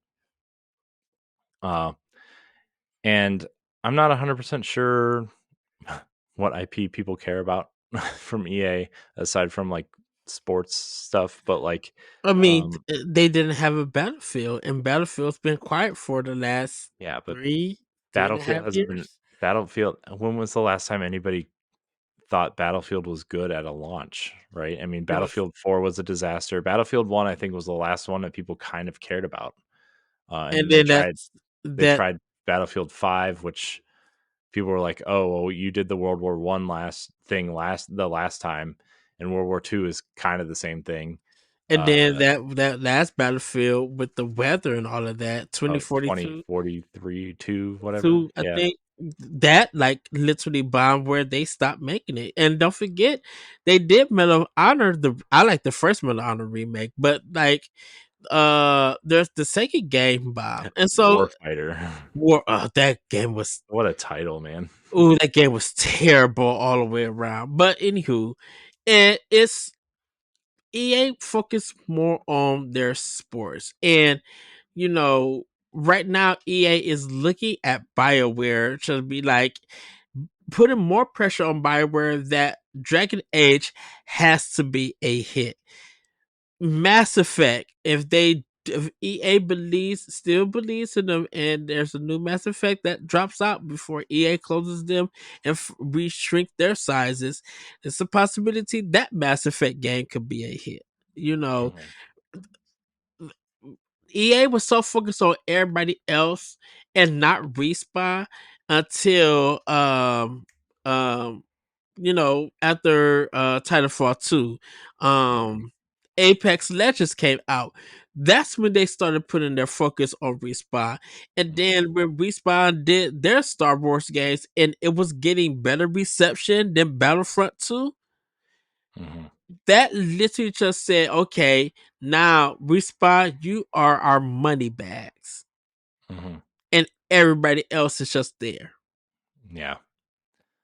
Um, I don't know. To say that we're in a gaming recession, I don't know. I don't know if we're in a recession because in terms of being, the consumer, because there are still a lot of great games coming out. It's the thing is that there are too many games to play, first of all, and these games have massive budgets that are uncontrollably large, and everybody's trying to make these ultra highly realistic or huge graphical, like a lot of, what am I trying to say? It's after midnight now, They're and trying. I'm tired. It's the graphical fidelity needs to be the highest possible thing, and they're very cinematic. So you have motion capture and voice acting, and specific types of camera angles, and whatever engine you're using is, if you are using a proprietary engine, your production is likely to be delayed quite a bit with bugs and everything. If you're using a licensed engine, you are going to be paying a license for that on top of the license of something like Spider-Man or Justice League. Mm, Uh, Although Warner Brothers owns DC, so maybe they don't pay the license for that. But they don't.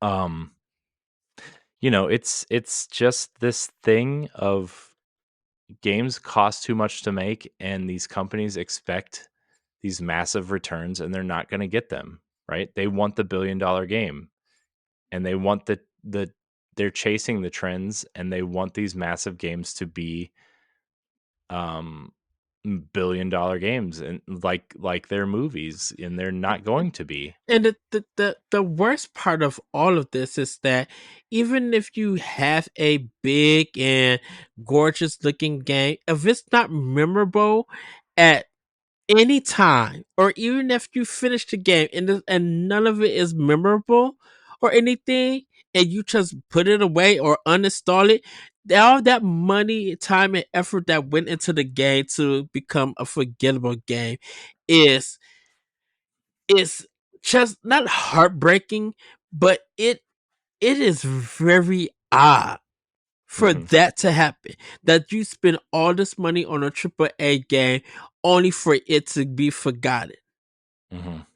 Oh, but here go Fire Emblem Three Houses that someone playing for the fifth time. Oh, now a whole community is talking. Yeah, and again, I'm not saying that Nintendo doesn't have huge budgets for games. Zelda was probably very expensive to make. I'm Mm-hmm. not trying to take anything away from Nintendo, right? But we kind of talked about this on an expansion pass that is coming up, I believe, for everybody at some point. That Nintendo, we talked about when Iwata took his pay cut to kind of obviously keep his employees, not to worry about losing their jobs or changing jobs or being shifted or whatever, right? He started that foundation that Nintendo uh gameplay is key. Nintendo built a foundation on creativity and trust, and you know, if you're not, again, with all these layoffs and stuff, I feel like we're going to get a lot of mediocre games, not because these people aren't talented, because they are extremely talented, but because when your headspace is I'm working to not lose my job instead of I'm working to be creative and fulfill a passion, Mm-hmm. that energy changes and your output changes and the product will change ultimately because of that. And Look. um in that sense, we may see some sort of gaming recession, but going back to the Nintendo thing, and then you can go, Ed, like, since that foundation was made 8, 9, 10 years ago, right? Like, Nintendo doesn't have that problem. They've since learned how to kind of keep their budgets down, right? They make money off of every console they sell instead of losing money and supplement it by the software. Their budgets aren't bloated, right? I mean, something for like Zelda, and I bet something like Xenoblade may have been higher than an average Nintendo game, right? But like, often their budgets aren't bloated. They know how to manage projects where, okay, if this game's getting delayed, we can put out, this remaster or this remake that we've been working on and holding on to. Um, and they know how to manage it, and that's why Nintendo, and we have a question about this later for question block, but that's why Nintendo is essentially winning everything right now, not just a quote unquote console war or fanboy war, but like they're winning because, not also like they're not borrowing money because they have all that cash on hand. So Mm-hmm. they also aren't worrying as a company paying back loans and paying that interest. So they're not doing that, right? Their budgets aren't bloated. Their games are coming out and selling like tens of millions of copies. So they're making all that money back and then some. These games market themselves essentially. Like, I mean, there's still commercials for Splatoon and Animal Crossing and Mario Kart Yeah. all over the place. But essentially, they're marketing themselves at this point. So their marketing costs are probably lower than something like WB promoting Suicide Squad or Sony promoting Spider-Man, right? Um, and so they're just making all these smarter decisions, and not owing anybody money and not paying licensing fees. And at that, they've just made smarter decisions, and that's why they're successful, right? And you can say what you want about Nintendo all you want. If you are listening to this show and you don't like Nintendo, I don't know why you're listening, first of all. But Hey, it's a like, podcast. They may enjoy it. sure. Um, but at the end of the day, I think a lot of companies are going to look at what Nintendo does, and I think in the next not it's not going to happen tomorrow, but I think within the next 3 to 5 years you're going to see a shift away from these triple A, quadruple A experiences. Maybe not from the platform holders. Maybe I mean Microsoft can obviously eat a budget. It's Microsoft. They're $1 trillion company. They can eat money to produce great games. Hopefully, maybe. Sony wants that prestige experience, right? So they're not going to cut their budgets on certain things. And I think there's enough PlayStations out there to where obviously Sony's making a 30% rip off of every game. But I think you're going to see these third parties kind of look at Nintendo and maybe study them with rare exception. They should be looking at Nintendo and being like, how do we fix this to be more like this? And I'm not saying the next Grand Theft Auto has to be cell shaded, canned animation, no voice acting, whatever, right, from Take Two. But I am saying that you're going to maybe see maybe the next Marvel game that comes out from someone is a smaller experience with, you know, a limited kind of interactions with characters, and maybe it's not choice driven. Maybe you know it's a 7 to 8 hour experience instead of a 20 to 25 hour experience, and maybe they'll and this is my last thought, and I think you're going to see more of a Miles Morales to Spider-Man experience where these assets are already made. How do we create an experience with what we've already built here to get a new experience out faster instead of every 5 to 7 years, or a Lost Legacy to Uncharted 4 experience, that type of thing, which I'm shocked nobody like Sony hasn't continued that trend, but that's a different conversation again.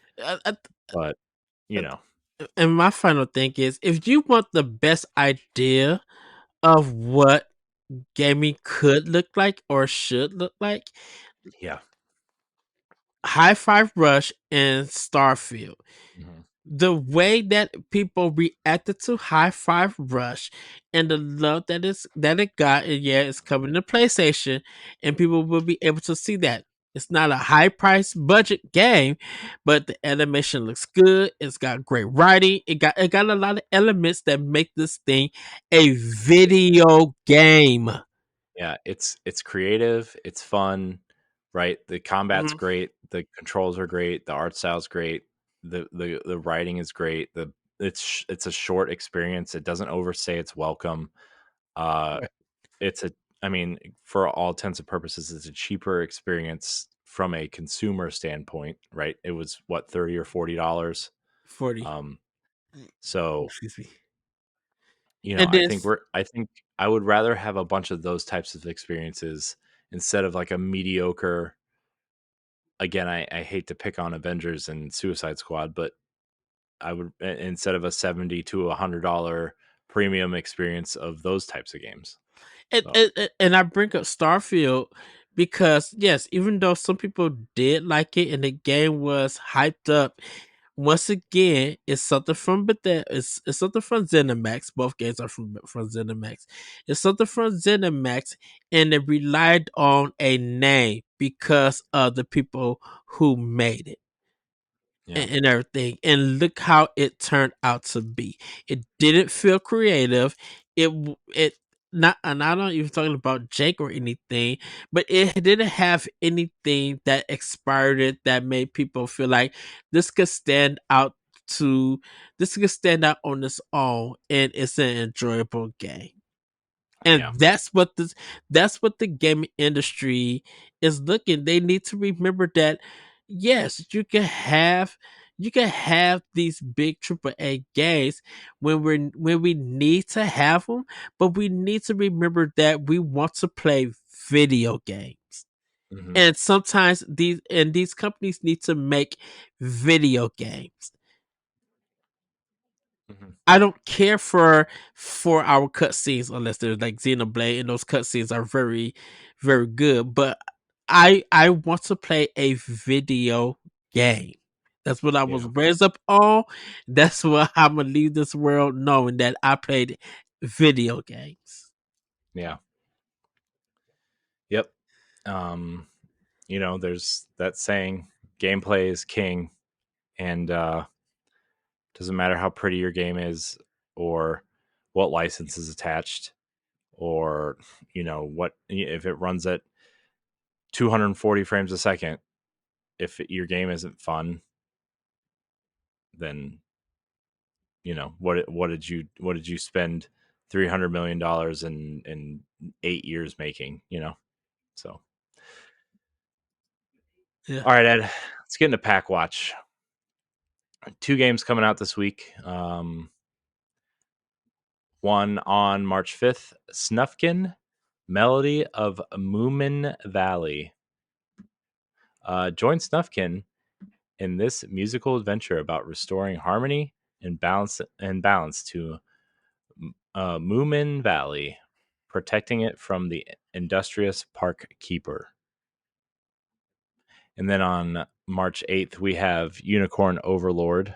Unicorn Overlord is a tactical role-playing game in which players take on the role of exiled Prince Alain, and as he leads the libertarian army in a campaign across the fantasy realm of Fevrith. So I know a lot of people are looking forward to Unicorn Overlord. Although I don't know if you saw the controversy around this game, Edward. No, I did not.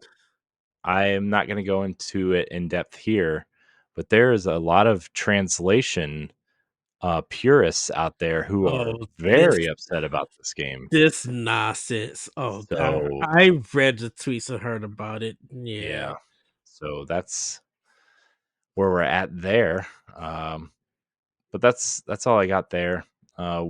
We do have a lot of questions tonight, Ed, and I know we're at 3 hours and 15 minutes, but I don't care.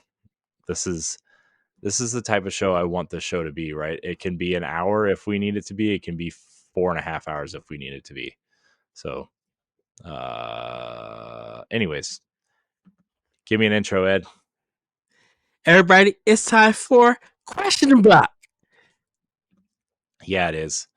Our first question comes from, or I guess this would be our second question since we answered Jack's question earlier. The One True James via Discord writes in, if you want to, by the way, if you want a question read, look for our Twitter thread asking for questions, or join the Boss Rush Network Discord and go to the podcast question channel, and you can leave your questions in there. It is for all of our podcasts, so make sure you do. If you leave a question in there without us asking for them first, mark which show you would like it to be for, but you can do that, and we will answer your question. So Twitter or Discord is the easiest way to get your question read on this here podcast. The One True James via Discord writes in, what genre of game do you wish came to the Switch more often? Uh, That's a tough one because there's a lot of JRPGs. There's a lot of platformers. There's a lot of third-person action games, or action adventure games, I would say. I'm actually going to say third person platformers. I don't think we have a lot of third person platformers on Switch. I think a lot of the games that we have for platformers are indie 2D games. Now I know we got Big Pennies, Breakaway, but I think we need more games like that. Even though and there are some games from indie developers that came out that has come out. I would like to see more, and I would like to see people's take on different eras of 3D platformers. Of course, we had N64, we had PlayStation 1 and Xbox and stuff. Like, I would like to see, like, Jumping Flash on PS1. I would love to see that come to Switch, or a game in that style come to Switch, and everything. Like, I think for me would be third person, or 3D platforms. I should say not third person, but 3D platforms. Um, I would say, I mean, you say that, but also nobody wants to compete with Mario, right? Mario Odyssey is like top It's tier. not. I It's think I think people are just in that genre. I think mm, a lot of people are kind of not not scared, but they're skeptical because of Mario being so popular on the platform in either 2D or 3D. and that's why different 3D platformers from different genres offer something that Mario does not give. Yeah, Mhm. you might be competing with Mario, but that's one game per system. There's not a consistency of Mario third person platformers on a Nintendo console. You'll Yeah. be happy to get at least another game or even three. So you have time to put out your game and get noticed. Like we said earlier, if we want to play video games, we want to play video games. Make that creation your own. And own it. Just make sure that the quality is good and that people will end up loving it. Because that's what's missing from Switch if we're talking about bringing a genre. It's just like that game should feel like your own and not like something else. Mhm. And if you're not competing with Mario, because I'm like, who's competing with Mario with the game that's been out since the system that's been out since 7 years ago? No Mhm. one's trying to do that. Yeah. You got one Mario 3D platformer and another one from a port.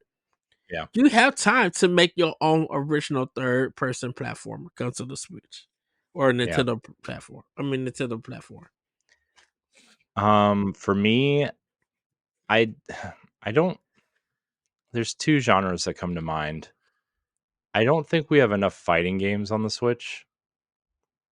Like when we do have like obviously like the Street Fighter collection, and Hmm. we have that version of Street Fighter 2 that launched with the Switch, and there's two Mortal Kombats on the Switch, which are at varying degrees of um, quality. But there aren't a lot of like true fighting games on the Switch. I think there are some Arc System Works games like Dragon Ball Fighters SDK.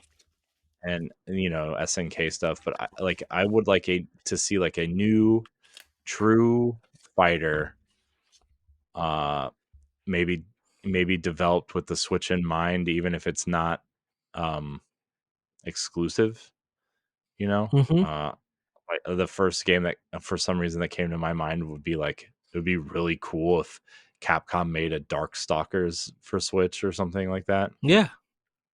um so I know Skullgirls is another one that people kind of like, that was popular on Vita but not necessarily on the Switch. uh, Masasunoku versus Capcom. yeah. Uh, so that's a genre that I think of not being enough of on the Switch, even though I'm not a huge fighting game person, especially with the popularity of the rise of Mortal Kombat and Street Fighter 6 being really popular, and Tekken, people really loving Tekken, right? Like Hmm. Switch is missing out on some fighting games. So the other genre that comes to mind is shooter, but I don't need like another first person shooter like Call of Duty or Borderlands or something. Like I would like something, and as dumb as this sounds, like I would like something like Foam Stars.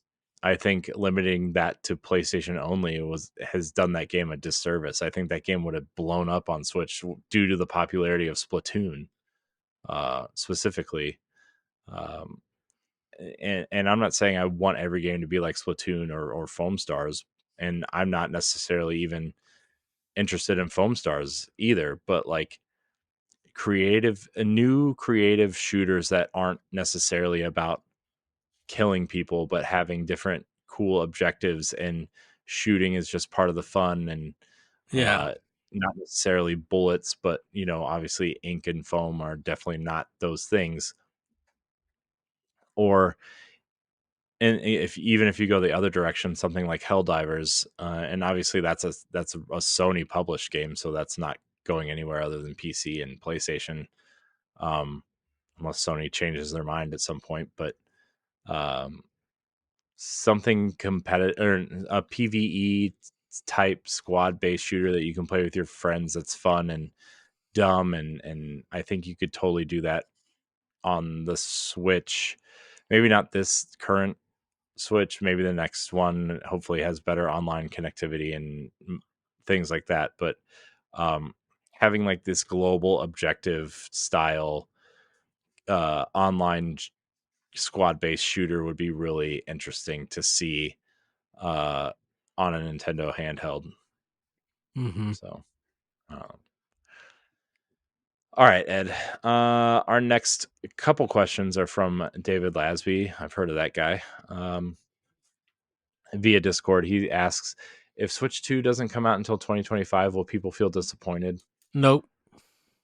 I think people will say they're disappointed, but I think as long as the software and these new experiences, like Nintendo said in the first story we read, as long as these experiences keep coming and they're fun and interesting and they run well on the Switch, I don't think anybody has anything to be disappointed about. There's too many games to play everywhere on PC, Steam Deck, ROG Ally, TurboGrafx 16, Sega Genesis, whatever. There's a lot of stuff to play games at, so no one's going to be disappointed if it doesn't come out until 2025. It's always it's going to be about the games, and like we said earlier, or not earlier, but we have said on previous Power Blocks, Microsoft need wins this year, 2025. Nintendo could sit back and just chill and put out whatever they want, and if it does good, it does good and stuff. Nintendo shouldn't be worried. Gamers should not be worried for this year for Nintendo. Xbox needs this year to shine. I think to guarantee people will not be disappointed, Ed, they need to re-release Twilight Princess and Wind Waker HD. They need to release Metroid Prime 2 and 3 remastered. And they need to release Xenoblade Chronicles X. There's your 5 answers. No, but in all seriousness, like I think Nintendo has a lineup for this summer and beyond that we couldn't even really begin to guess what those games are. I mean, I have said that 2024 is going to be the year of remasters and remakes for Switch. But I think they're going to drop 1 or 2 new surprises in there that people are going to be excited for. Yes. I partially anticipate a re-reveal of Metroid Prime 4. Yeah, it's time for us to get it, but I probably won't happen this summer. Hopefully, it does. We'll see, but yeah, give me those Zelda games. give us the rest of the Metro. If you're gonna tease Metroid Prime 4, you better give the 2 and 3 to people so they're caught up on the story. That's all I'm saying, right? I mean, I think that could be like you're announcing maybe Metroid Prime 2 and 3 or something that you're announcing, and then like that's your lead into a Metroid Prime 4 tease or something. But I'm getting ahead of myself. His next question is, what game will make the best launch title? Mario Kart 9. Yeah, and Mario Kart 9 is the no-brainer. Also a 3D Mario game probably makes the most sense too. Yeah. I mean, if you launch those two side by side, you're going to sell out. Even if you put out 10 to 15 million units in the first year, you're going to sell out every time you ship something. Yeah. And his third and final question: did Nintendo actually win the console war, giving their sales numbers, particularly in Japan, the home of PlayStation and Nintendo? Of course. Like yeah, like the Famitsu numbers every week. Nintendo has been on number 1, and heck, the 2DS is the 2DS is still selling, doing numbers. I think the 3DS outsold the Xbox at some point in the last like 6 months, Yeah. which So is that hilarious. I so mean, that it sucks for Xbox because I know they've been really pushing the Xbox over there. Um, but they've never had a foothold over there. I don't even know why they're still trying. You should be focusing on your home turf, but that's a different, again, another different conversation we could have on a different day. mm-hmm. But sorry, Ed, finish your thought. I'm No, sorry. no, that was it. Oh, um, I would say yes. I would say that though I take these numbers into consideration and what you're saying, asking David, my thing is Nintendo won by being everybody's second console. You either buy a PlayStation and a Switch, or an Xbox and a Switch, or a PC and a Switch. Those are what you're buying, right? And by being everybody's second console, they sell more units. And even if the Switch is your primary console or your only console, right? That increases that number again. So I think the Switch did something unique, but not out of the realm of normal, right? The hybrid console. Mm-hmm. They have one console instead of three that we've talked about before, right? Mobile, 3DS, and Wii U. Um, they have an incredible amount of software for the console, and it's relatively affordable, right? The Switch Lite is $200. I think you can get the base Switch for around 270 to 250 to 270 if you're looking Mm-hmm. in the right places. And if you want the premium experience, you get the OLED. OLED for 350, which is still, you know, around the price of an Xbox Series S console with games. So, um, and arguably has better games than Xbox at this point, in terms of first party, because Xbox really doesn't have any killer apps. I would say they have games. I don't want to say Xbox has no games. They are lacking killer apps. That old term.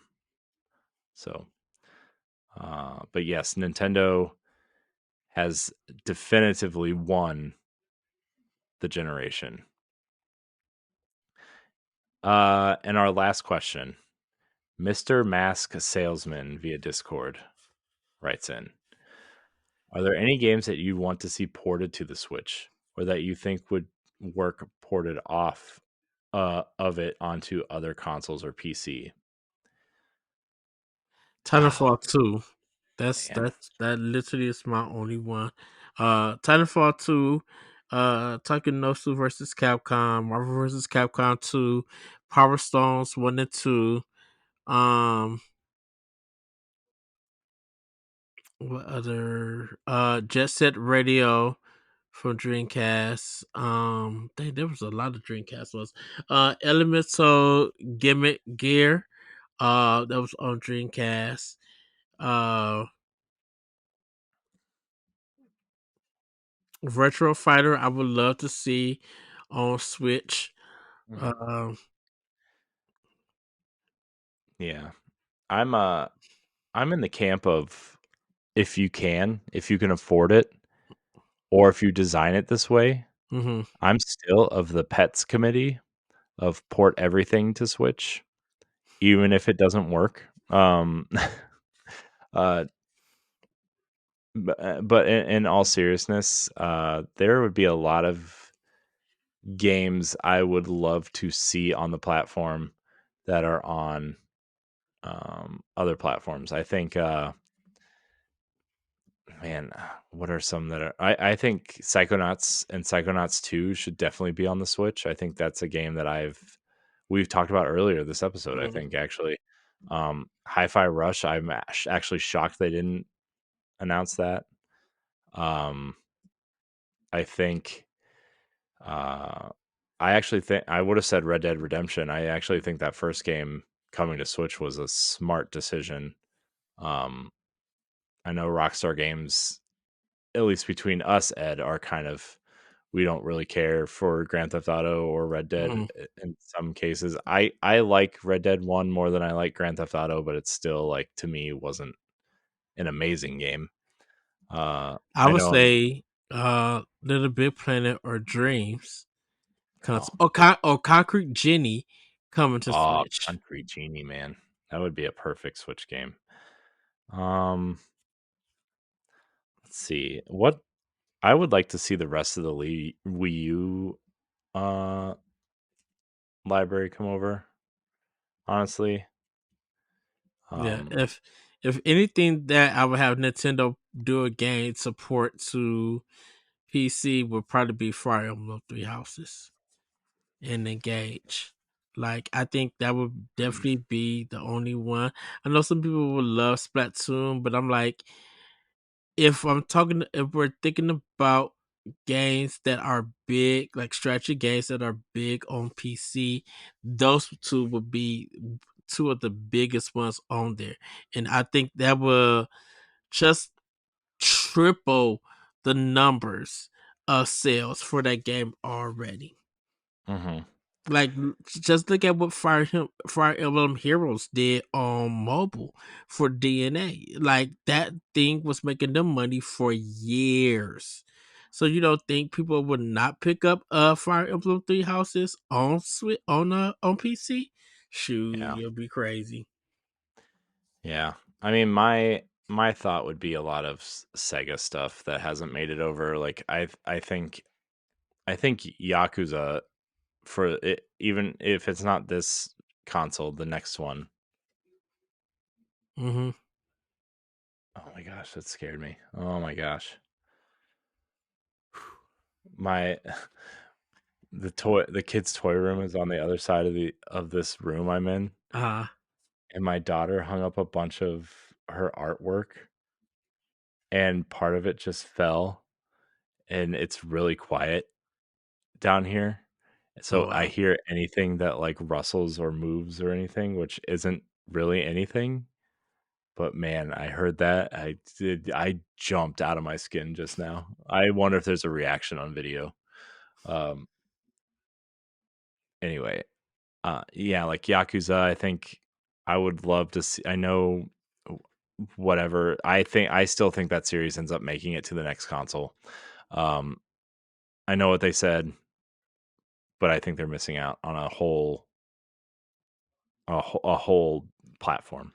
Yeah. Um, I'm shocked that a lot of those Dreamcast games that are on Xbox at least Xbox Live or other, are not on Switch, like Sonic Adventure. I'm shocked there's not a Dreamcast.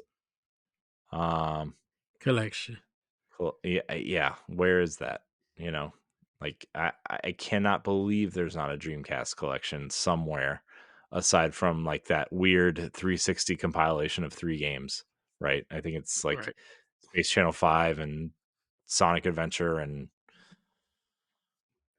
Crazy Taxi, maybe. I don't know.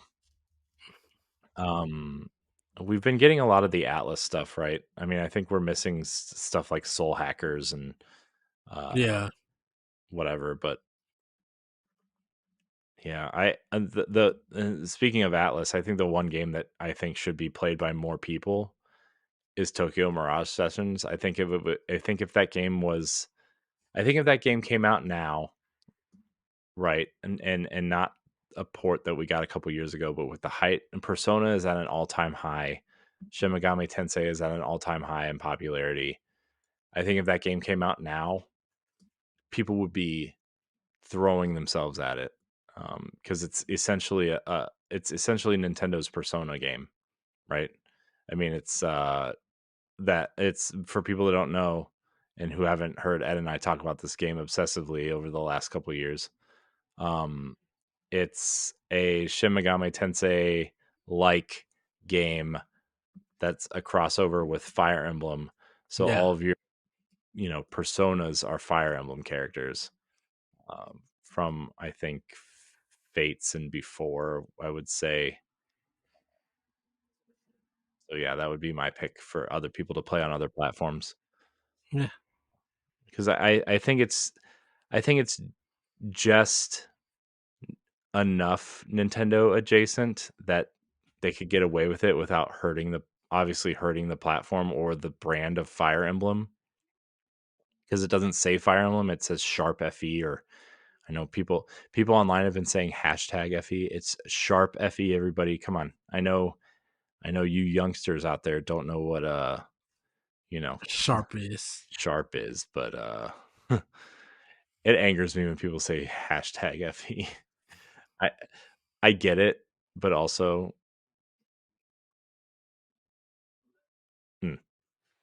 learn anyway. your music skills, everybody. Yeah. I'm trying to think of anything else that maybe could be ported. I don't know. I mean, my favorite Batman game, Arkham Origins, is not ported anywhere. They could now that's the complete edition that system would need. I'm just saying. Arkham Origins gets a lot of hate, and I don't understand why. Because the Wii U version didn't get the full game. I mean, people don't like it on Xbox or PlayStation either, though. It's not just a Wii U problem. I know the Wii U didn't get the DLC, but I played it and completed it on Wii U. Wanted that noted, everybody. I also played Watch Dogs on Wii U, so whatever. I'm a loser, I guess. But speaking of losing, that's all the questions we have, Ed. All right. But I think we're going to definitely wrap it up here because we're close to getting to 4 hours. Let's go for another hour and 21 minutes, and we can hit that 5-hour mark. No, people will cut the podcast off and say never do that again. Whatever. They're gonna get longer podcasts now from time to time, I hope. So that is true. Well, with that, everybody, have a great week. Have a great weekend, and we'll see you next time on Nintendo Pow Block. Bye, everybody. Woo-hoo. Bye. If you want to see how you can become a Patreon producer, head on over to patreon.com/BossRushNetwork. The Patreon producers for this month are Adriel Munger, Austin Campbell, Celeste Roberts, Christian S., Sana Dirrig, Francisco Santillan, Matthew Keel, and Todd Oxtra. Thanks for your continued support of the Boss Rush Network.